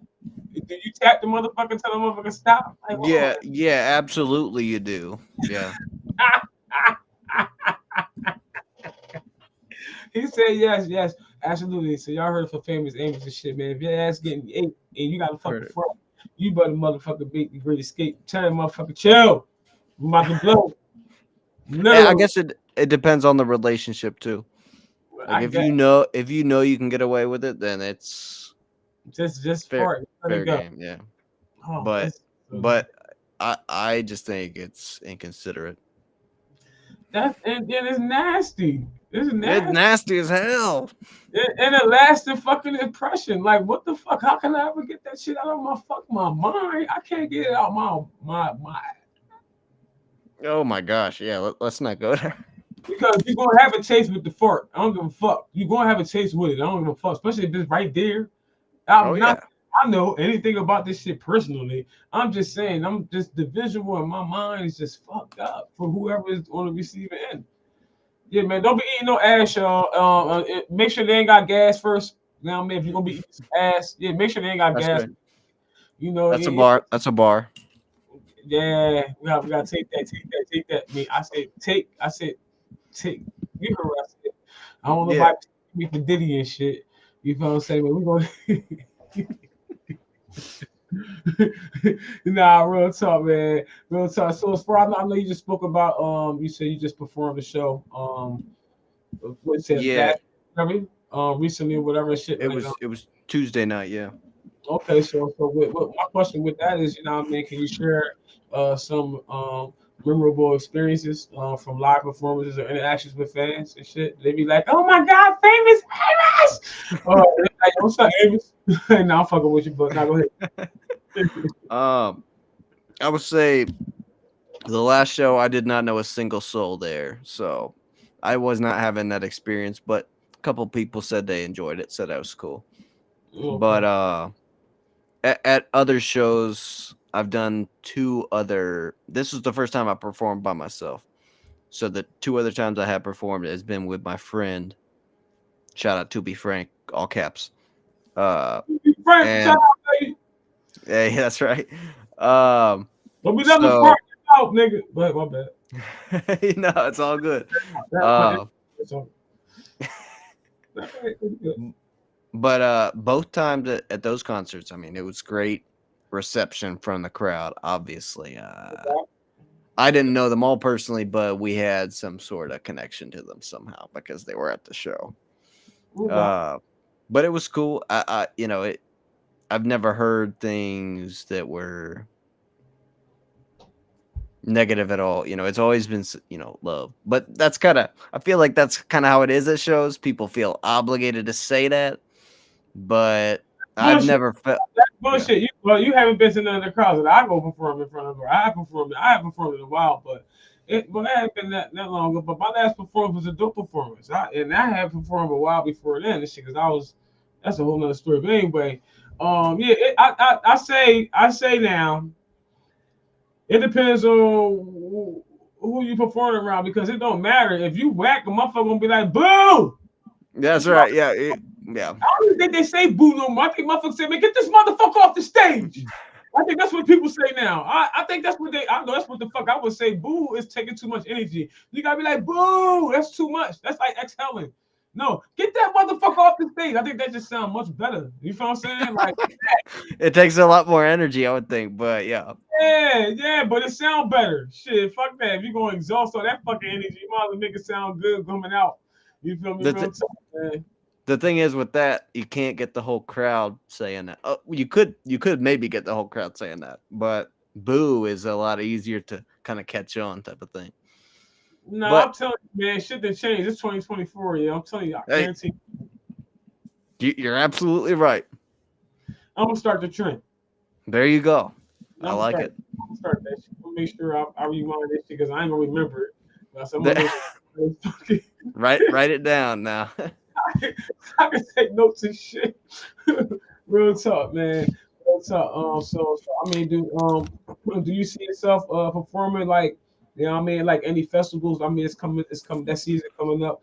Like I said, I gave out different information to certain artists. I'm not sure if they utilize the information or not, but it gives you venues, paid venues, where you just hit up the venues and shit, and they actually give you all the information of what it is that they're looking for, whatever it is that you need. Most of them just want an EPK. That's nothing but an electronic press kit. You feel what I'm saying? A website with all your music, whatever it is you got going on. Let's find your shit in one place that they can find your shit at. And whatever type of music that they're looking for. And you can actually get paid at these shits. At the colleges, not the Super Bowls, but the bowls that these colleges be having, it'd be up to like 350,000 people at these at these football bowls. You understand what I'm saying? Like in North Carolina, down in southern countries and shit like that, or whatever.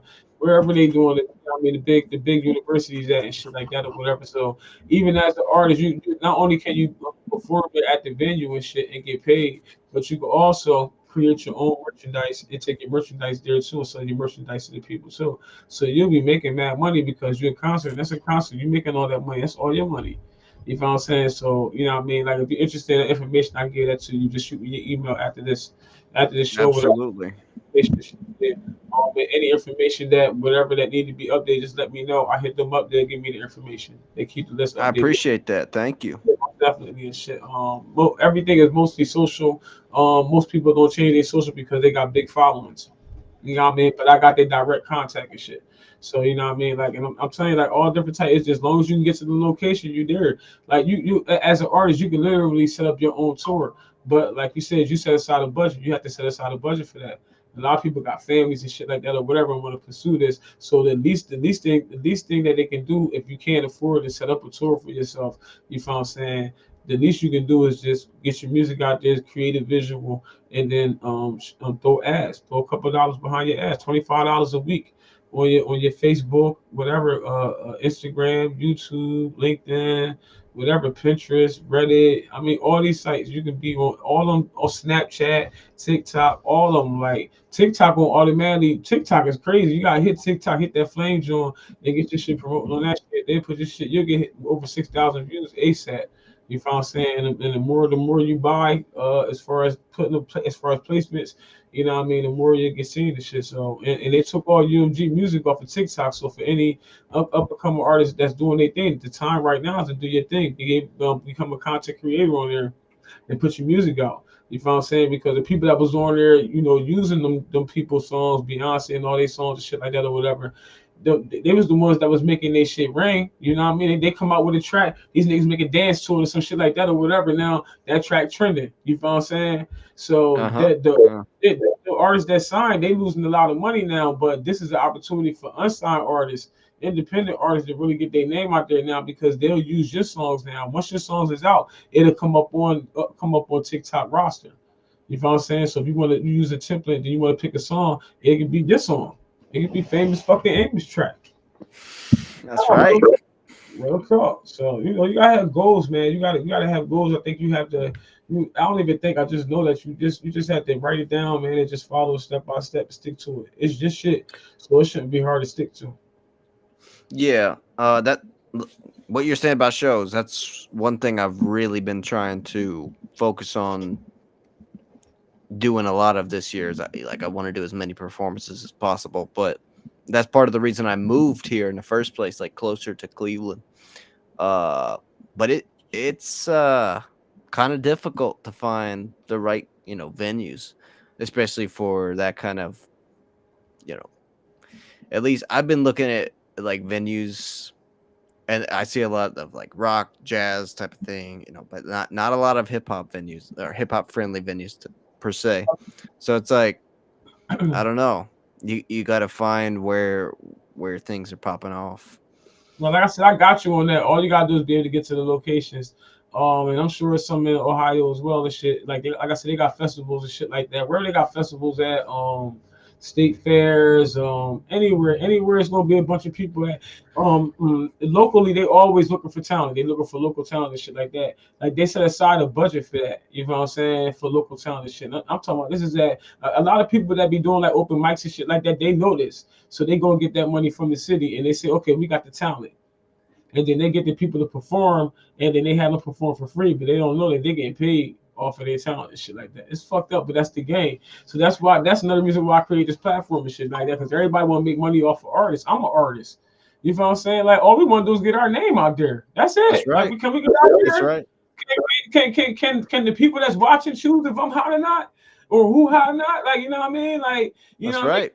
You know what I mean? So that's why I got my heart is in Thirsty Thirsdayz. Like I said, 2 years strong. You know what I mean? All artists that's doing their thing, man, keep pushing, man. Keep pushing. Y'all keep pushing, man. Keep pushing for y'all. Keep hitting me up, man. Real talk, man, and keep me updated on any tracks, anything that you got going on shows, listening parties or whatever. You know what I mean? Let me know merchandise you selling, links, drop them links. You know what I'm saying? Like it's about networking and shit, man. I'm gonna set up a chat and then a fucking group chat and shit, and have everybody come up on there that's been on here so people can collab and shit, you know, producers and all that shit. You know what I mean? That'd be dope. Yeah, it'd definitely be dope, man. I got people that this one chick, she was on here. She was featured on BET. They played her shit on BET and shit. You know what I'm saying? And she in a movie that's to be. It's man motherfuckers that's been doing their thing. The dude that came up with the dance, ain't that. And that shit, I forget his name, Jalen Rashad and shit. I had him on here from Atlanta and shit, you know what I mean? He was, Damn. yeah, he's so gold and shit like that. So I had different names. I had Keith Murray on here, 50 years of hip hop. I had him on here last year, 50 years of hip hop. Shout out to Keith Murray and shit. You know what I mean? I had to get an OG on here, you know what I mean? So niggas how my reach is and shit like that and shit. You know? Yeah, man, I had a lot of artists on here. I had a lot of artists from my hometown and shit. You know what I mean? Shout out again to Shock Hill, Puerto Rich, Funch the Kid, you know what I mean? My bro Hot Mills, motherfucking, it's so many names, man. Chris Cream, shout out to Bobby Brand. He doing his thing. If you ain't seen the movie Who, go on Tubi and check out that movie Who and shit. His shit hitting numbers right now. Like, Oh, you I know, heard about that one. Yeah, yeah, you heard about the movie Who? I'm pretty sure I have. Yeah. Yeah, it's on Tubi. Yeah, definitely check that out and shit, man. Definitely check that out. Definitely a dope actor, man. Definitely a dope actor. Definitely gonna see more of him and shit. Hope to see more of him. I already know how he push. We from Kansas, son, so that's what I know. I'm gonna see more shit. You know what I'm saying? Yeah. So, have you had any experience in acting or anything like that? You have any interest in that?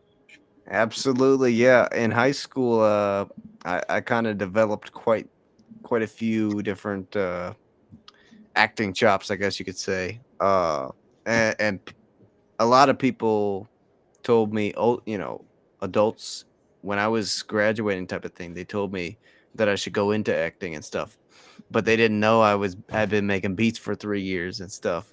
Yeah. And I had different plans, different goals, and but now that I'm cut working towards my vision for my artistry, it's kind of all coming together because I have a natural talent for that, acting type of thing. As far as I know how to express a certain emotion, whatever I'm trying to convey, I know how to express that through my body language, my face. Yeah. I can get you to feel what I'm saying. Yeah. So that, and one thing I have not done a lot of is like content, and that's one thing that I've been doing a lot of. Like, I have 3 music videos that are ready for the album, and so I'm fixing to chop those up and be pushing those heavy once the album is out. And so yeah, like I think especially with the videos and stuff, kind of the acting chops and stuff, it kind of comes into play a little bit, Yeah, because I'm being myself, but I'm conveying in that moment what the emotion that I'm conveying through the lines. It's not how I'm feeling at that time necessarily, but I have to go back to what I was thinking when I was writing it and the emotion that I was feeling, type of thing. And so it all kind of comes together in a good way. That's what's up. It's all about the process. It's all about the process. It's all definitely about the process and shit, man. Yes, indeed, it is. Are you one to, like, say if you get hurt in a relationship or any type of traumatic experience you have, or you want to write a song to that, or should I say, can you more easily write music to that? For me, I can. It has some more emotions. If I'm feeling some type of way about somebody, some shit like that, like, I can write a song quick as fuck, like 100%. I just did that the other night with a situation like that. And that's what goes back to the first song I wrote, what I was telling you about, the situations I was dealing with. Something that I never had dealt with before on that level. And it really had me feeling a way, and I expressed it, if I may say so myself, so candidly and so like I said, defiantly. Like, it still goes hard to this day. It's one of my best tracks. You express it like a motherfucker. Yeah, like I wrote what was in my mind, in my heart, like how I was feeling. and Yeah. you can hear it, you can feel it, and it it's been hard to kind of keep that with certain songs, you know, because I'm still inspired to make music, but there was a time when I was still developing my pen, trying to get it to a certain level, even though I started out really, you know, better than average, you know, I would say. Uh, it kind of got to a point where I was writing, you know, aimlessly, Yeah. and I've kind of gotten back to the point, especially on this album. The last album was better in that respect, but this album is just on another level. You For leveling up, real. motherfuckers. He said, I'm leveling up on you motherfuckers and shit, man. Yeah. What's up, man? That's you got. I mean, you gotta constantly level up and shit, cause like we spoke about the industry, you know what I mean? It's constantly changing. I don't see it evolving. Like I feel like it's at a standpoint as well. Like we both agreed on earlier. Like you know what I'm saying, because everybody sound like each other. There's nothing really been different since about 2019. Everybody been sounding the same since then. You know what I mean? Mimicking the artists that's out right now. I would say I would like to see more R&B. I would like to hear more R&B. I feel like everything is just like rap now. Like Oh yeah. yeah, even the R&B artists are rapping now. So you feel like saying everybody's rapping now. And And I have a R&B sorry, shit. go ahead. I come from like the Jodeci era and all that and shit. Like I'm an OG, triple OG, G double OGG. I ain't not with crypto shit. I'm lying, but yeah, dude. Yeah. But yeah, yeah. So I'm used to like you know what I mean. And but we used to live in different times, and I understand that we are living in different times. That's like the music that I used to hear when I was younger, that my mom and my dad used to play and shit. Like, you know what I mean? Hey, listen to this old shit when I was with my homies, when I started growing up, we listen to this and that or whatever. But when I come to my mom and them, they listen to different music. You dig what I'm saying? Like it's old shit. So I just feel like it's just our time. Well, my time, I don't know how old you are, but my kids listen to something different. And I'll hear what they listen to, like, what the fuck is that bullshit? And I just want to hear my music from my time. Yeah. So right there, I noticed that shit, and I just feel like music has evolved. It didn't evolve in a way that we may have seen it or projected it to evolve. You know what I'm saying? To be whatever shit. But Absolutely. here we are. Here we are. So as artists, serious artists and artists that have seen what I've just described as well, I could see them being a prominent in the industry and standing out as artists. As long as they maintain being different and sticking to their own character and shit. You feel what I'm saying? Originality, yeah. And that's key. That's key. That's definitely And key. I think, yeah, music, especially hip hop, has evolved to a point where we didn't think it would. But the thing is, it's constantly evolving in Yeah, some and way, it's not, little by little. it's like, So we're creating the future of it right now. yeah, most definitely. So there's no limits on where we can take it, and we know. I feel like right now, Yeah, we can see that clearly now. Shit, I heard you. Go ahead, baby. I feel like right now it's. I've heard stuff that I cannot believe what I'm listening to, and I can't imagine how much worse it could possibly get. So the only way up from here, the only way from here is up. You know what I mean? Yeah, That's how I feel like we need to take it back to the roots. But we have different tools today available, different sounds that we can mix with that and create a whole new vibe. and while still keeping it hip hop. So Exactly. Like core hip hop to the core. yeah, 'cause we spoke about them manipulating hip hop once they seen the control they had over the masses when it was Chuck D and what I mean Flavor Flav, Self Destruction, those songs, those type of songs was out and shit like that. And Unity, Queen Latifah, UNITY, it's a unity. They was talking about, building the black community and shit like that or whatever. And when they seen that shit starting to take effect, they saying that, oh, this shit got power. It's power, Exactly. words, power and words. And They keep hearing it over and over again. They start to adapt to that shit. And so now here we are. We got people adapting to every type of bullshit they want to put out because they peeped that long ago. And I don't know if a lot of people realize that.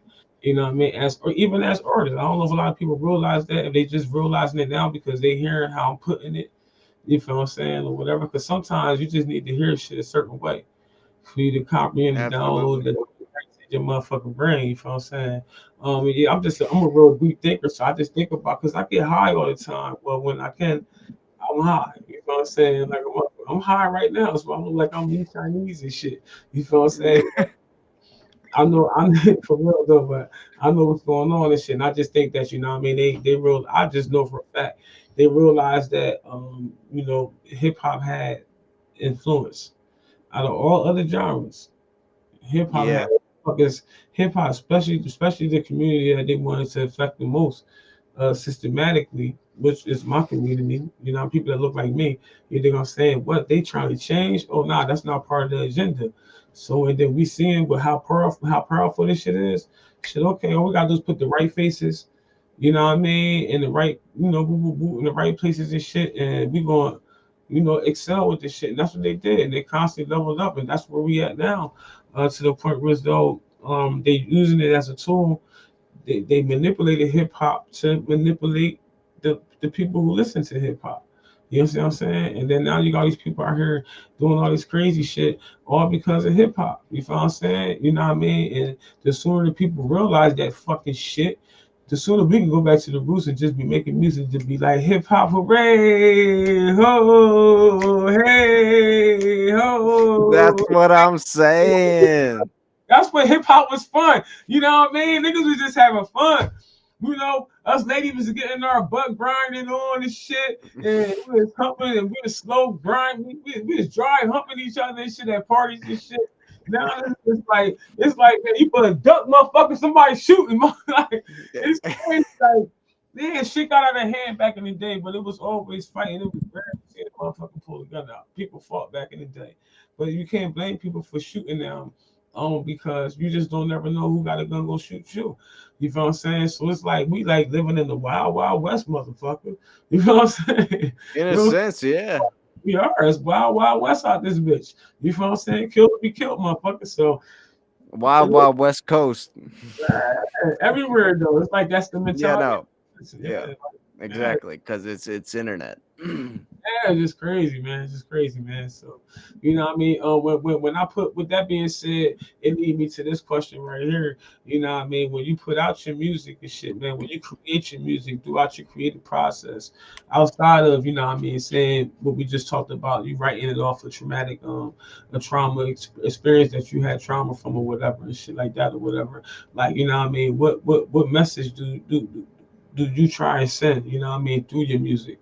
I mean, is it to contribute to this weird ass shit that we seeing now, or is it to like we already talked about you being original and standing up? I would say the number one thing that I want to be conveyed in my songs is truth. I'm always on a search for truth, ultimate truth, objective truth. And so because we live in a world of lies, so To me, many so much deceit and lies everywhere, on a mass scale. And so that's right, the revolution will be televised. that's the fucking uh world. Oh shit, I ain't. It's a lot of shit on here. Oh, they getting it in. What's good? Thanks but, for tuning in. Thanks for tuning. What's up, Moose Dog? What's going on?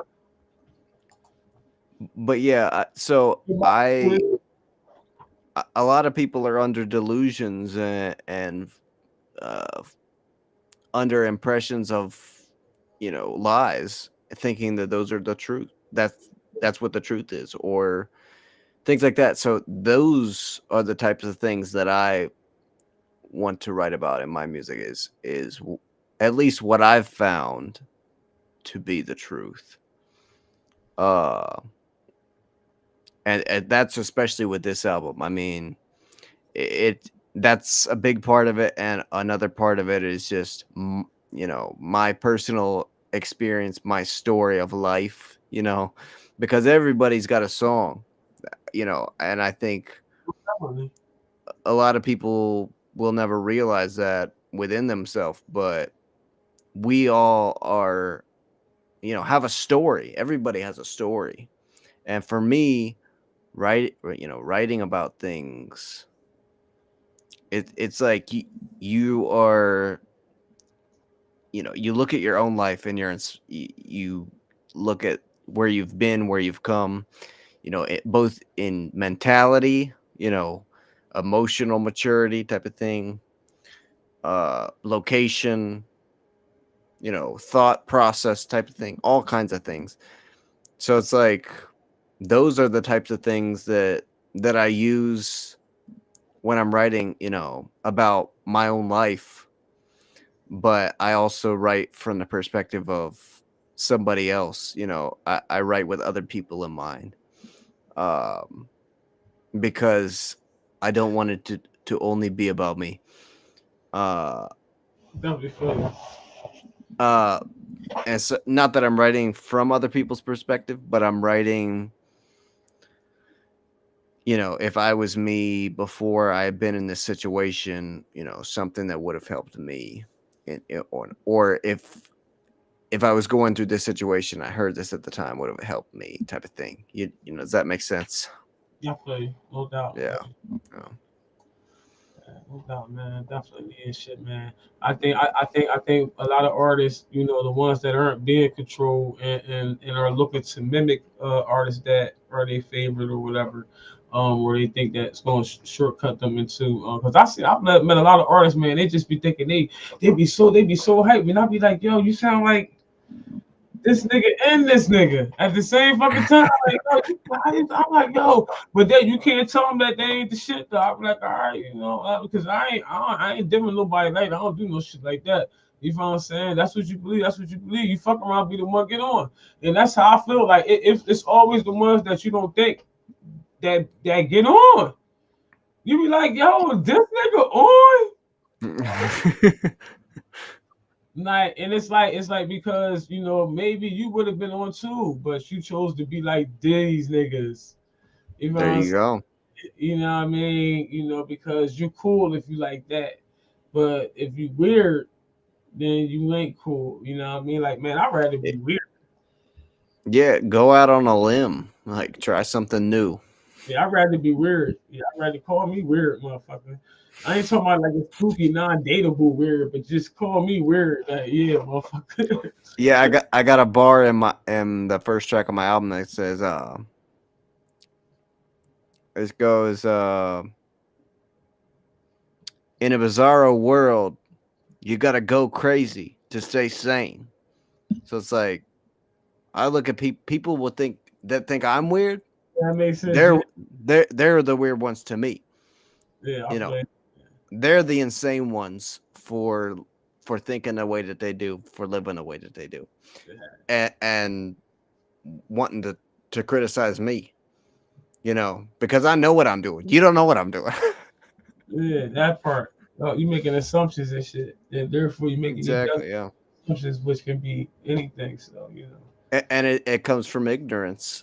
So it's like they're ignorant.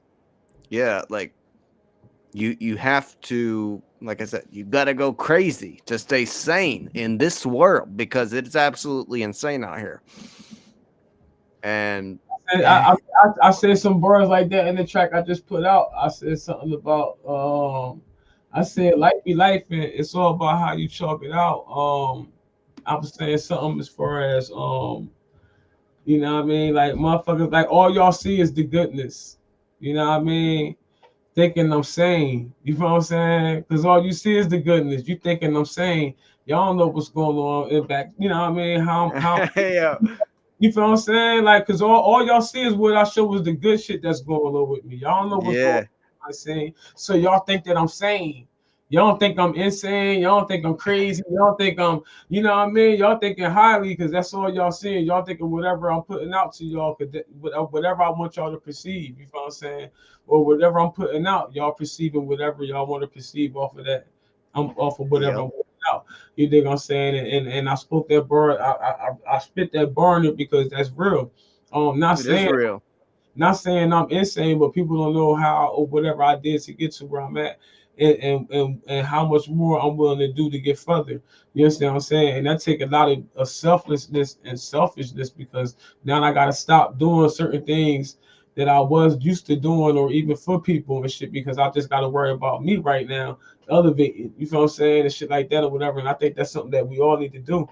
You dig what I'm saying? Like, 'cause, you know, life is short, man. Life's supposed to be a fucking adventure, not a nightmare. And you got motherfuckers literally out here living a fucking a nightmare that they created, though.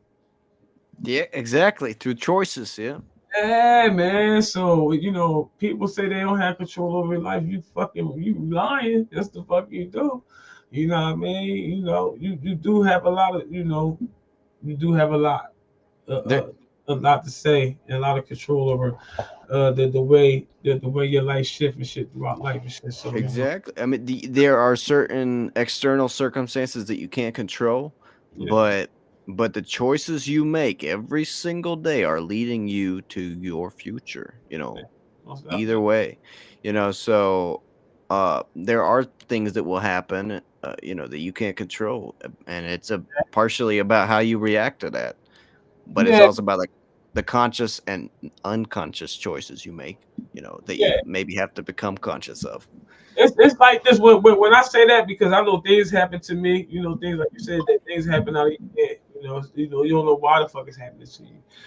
Yeah. But it's just like the earth, right? The earth have hurricanes and earthquakes and tornadoes and shit like that. But guess what? It keep going, right? Yep. Tomorrow's still coming though. Tomorrow's still coming. So what I tell people is that relate to it. We all connect. So you can't stay stuck on nothing. You know what I mean? You can't stay stuck on nothing, man. Just keep moving. Just keep moving. Hey man, that happened. Ain't nothing I can do about it. Hey, the motherfucker, whatever. I lost my job. Ain't nothing I can do about it. Guess what? Something must be bigger about to happen for me. Another door must be happening. You gotta just think positive. You can't think. As soon as you start thinking negative, now you put that energy out to the universe, and that's what's going to happen. So negative, it's going to keep going down, down, down, down. Once like, damn, I lost my job, and this happened, that happened, that happened, and then probably somebody says something to you. Well, why don't you start thinking positive? And you did. As soon as you start thinking positive, you're like, damn, y'all, I got a fucking job. As soon as I talk to that person. So I'm talking from my own experience. That shit that happened to me. You know what I'm saying? So you really got to change the way you think of it. You can't think that nobody has control over your life but you.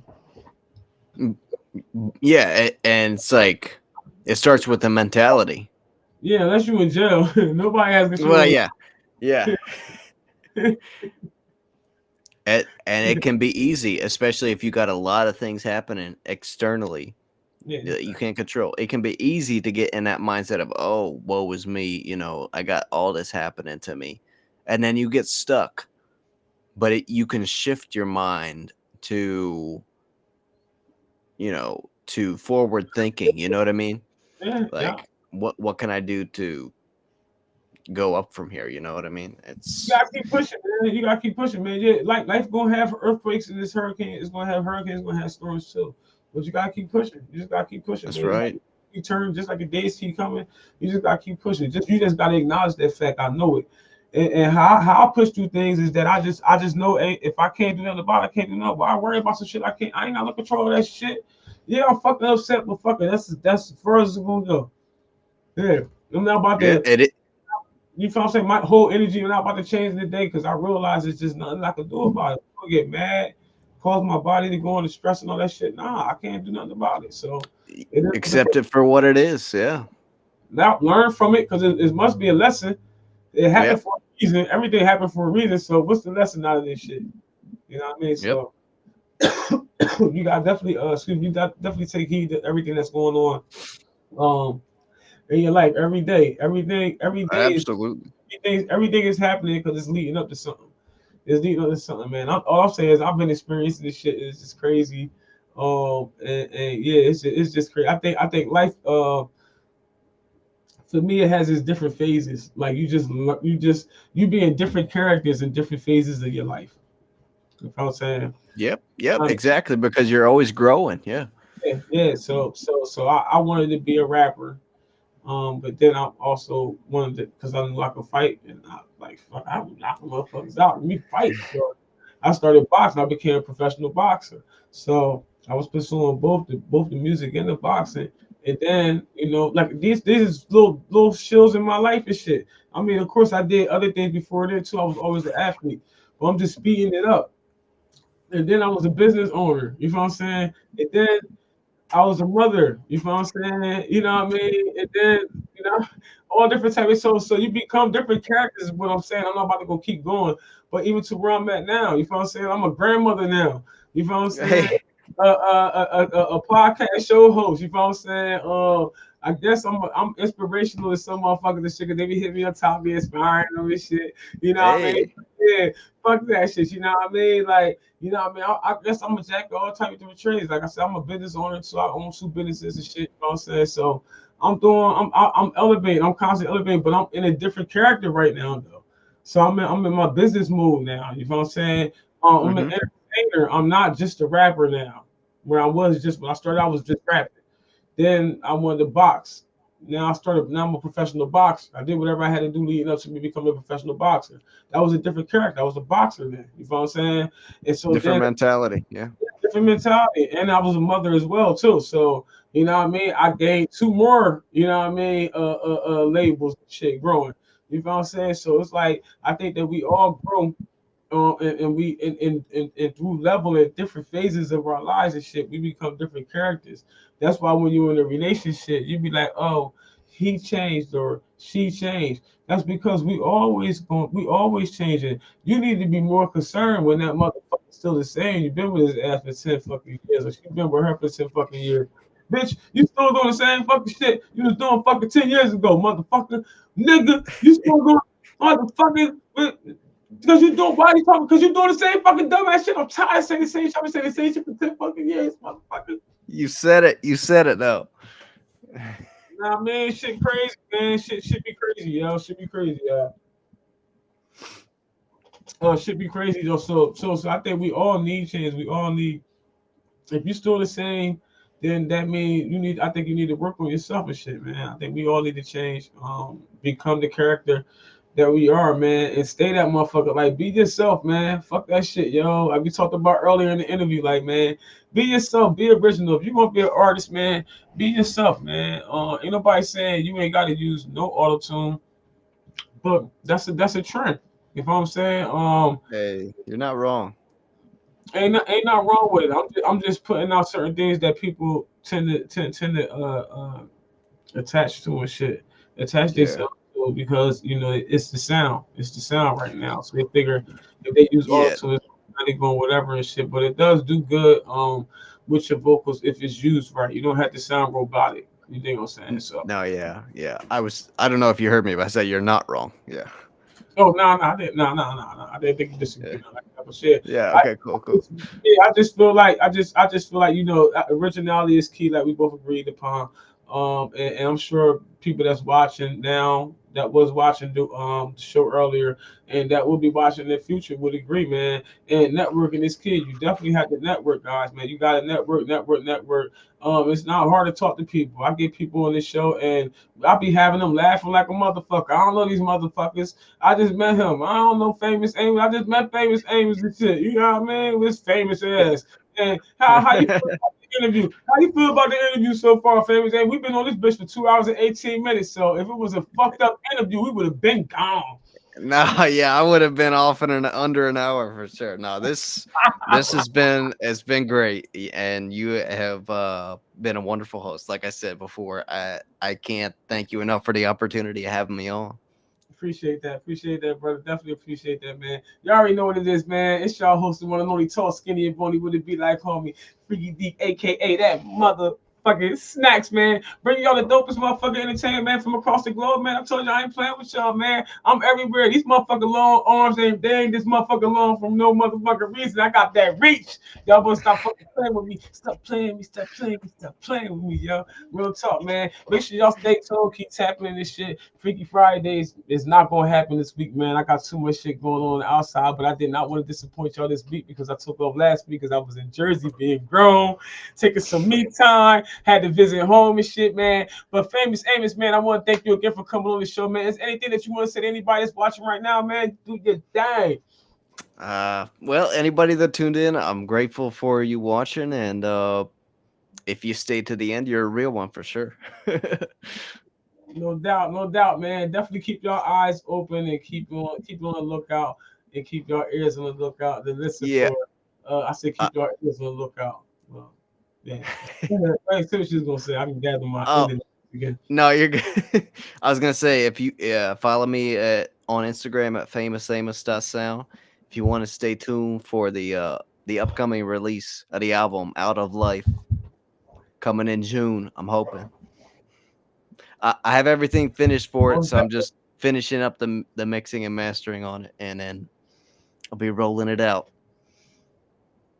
They say he gonna be rolling it out. Y'all already know what it is, man. Y'all better stop fucking playing with me, man. It's y'all fucking host, the one and only, tall, skinny, and bony with it be like, homie. Stop fucking playing with me, man. Y'all know any artists that want to get their name out there, that want that motherfucker? That's right. Y'all heard him say Snatch Famous Amos. Y'all heard him first. Remember this guy, man.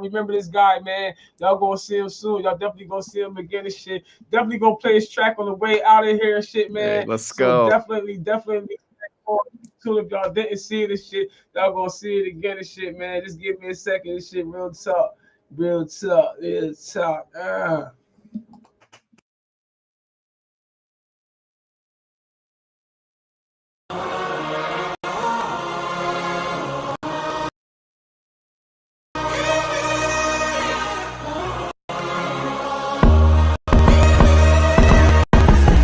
My time, shit pulse. You already had your turn. Oh, flames, I'm dropping, put a move for your wagon.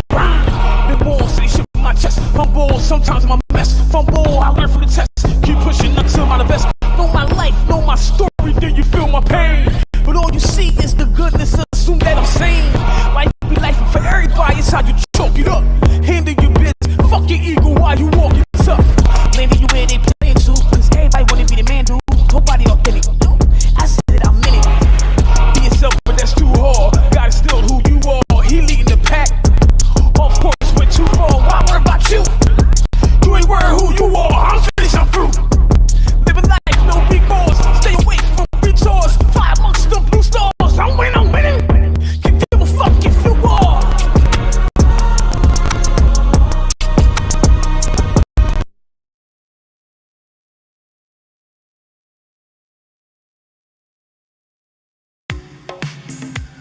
Yeah, let's go. I got too many fucking problems. Only got one way I know to dodge them. Since a young man, I had herbal needs, and I can only get right with some. I got too many fucking problems. Only got one way I know to.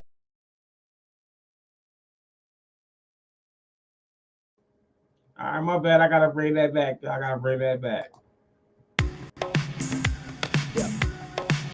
let's go. I got too many fucking problems. Only got one way I know to dodge them. Since a young man, I had herbal needs, and I can only get right with some. I got too many fucking problems. Only got one way I know to dodge them. Since a young man, I had herbal needs, and I can only get right with some purple weed. I got too many fucking problems. Only got one way I know to dodge them. Since a young man, I had herbal needs, and I can only get right with some purple weed. I'm sitting in this room in the back of my mind, behind my eyes, playing this game called life. Seeing with no sight, but it's messing with my psyche, and I know it wasn't right. Those blurry drunken nights, I let down my inhibitions. In addition, you're finna listen to what I have to say, even through the intermission. Feel like I'm headed for perdition. Call me Ezekiel, cause I've been having visions. Cognitive dissonance, sterilization. I need some distance, my head is racing. Question existence in desperation. Too much coincidence, no explanation. Lost in a state of constant contemplation. I think a lot, but rarely ever say shit. Cool how I play it, but inside I'm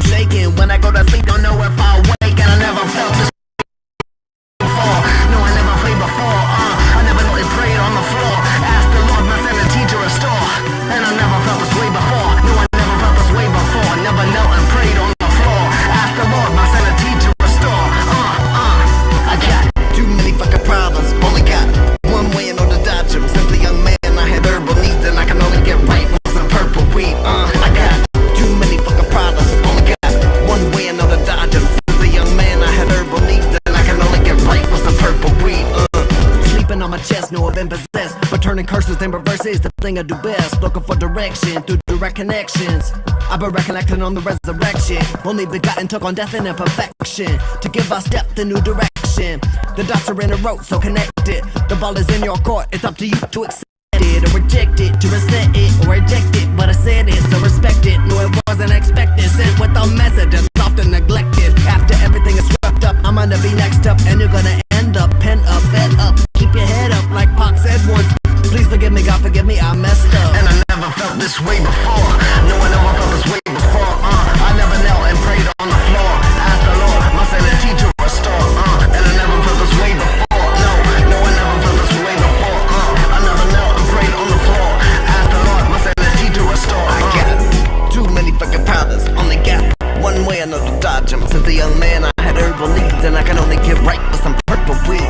I got too many fucking problems, only got one way I know to dodge them. Since a young man, I had herbal needs, and I can only get right with some purple weed.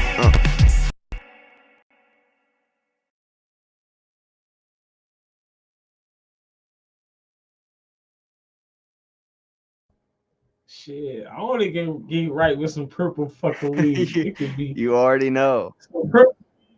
some purple weed or some good fucking weed. Fuck that shit. Yeah. Hey, hold on. How you go on that side? You I don't know.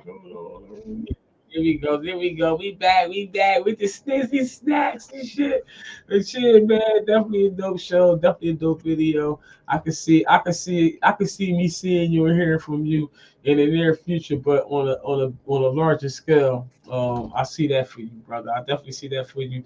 I'm speaking it out into the universe. You just heard it yourself, and everybody else that's watching. And I say, famous Amos. The name of itself states shows speaks volume and shows confidence and shit, man. So yeah, man. I say There keep you go. pushing I the shit. appreciate the love. That's so kind.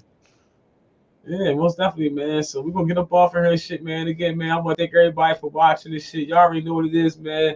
Thirsty Thursdays with y'all host, the one and only tall, skinny, and bony, but it be like homie. Freaky Deek, aka that motherfucking snacks. You know you want some of these motherfucking snacks, motherfucker. You know you want some of these motherfucking snacks, yo. Real talk, man. Any artists out there that's really trying to get their name out there, man. Real talk, man. Looking for any marketing tips and shit like that or whatever, man. Definitely holler at the girl and shit like that or whatever. The subscription shit about to be starting soon because of 99 cents a motherfucking month. If you want to get all the goodies from Freaky D, that means venues, paid venues, and all that shit. Tips on how to get your music out there. You know what I mean? All different type of shit, man. All different type. I got the motherfucking shit for you motherfuckers and shit, but I've been giving it away long enough for free and shit. But you motherfuckers can afford 99 cents a motherfucking month to subscribe to me right here on Facebook. The video will be coming out soon and shit for promoting this shit or whatever. So you motherfuckers better subscribe. Now y'all ain't got to, but they going through anyway, man. This all love, man. Thank you again, famous Amos, man. Anything you want to say before we jump up out of here? Thank you so much for having me. I appreciate You this already opportunity.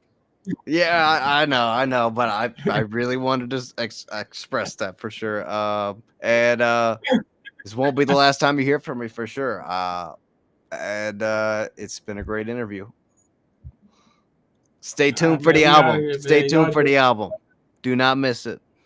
Y'all heard? Out of Life. Don't miss that shit, man. I'm gonna keep y'all posted anyway, man. Y'all already know what it is, man. We out of this bitch. Have a good night.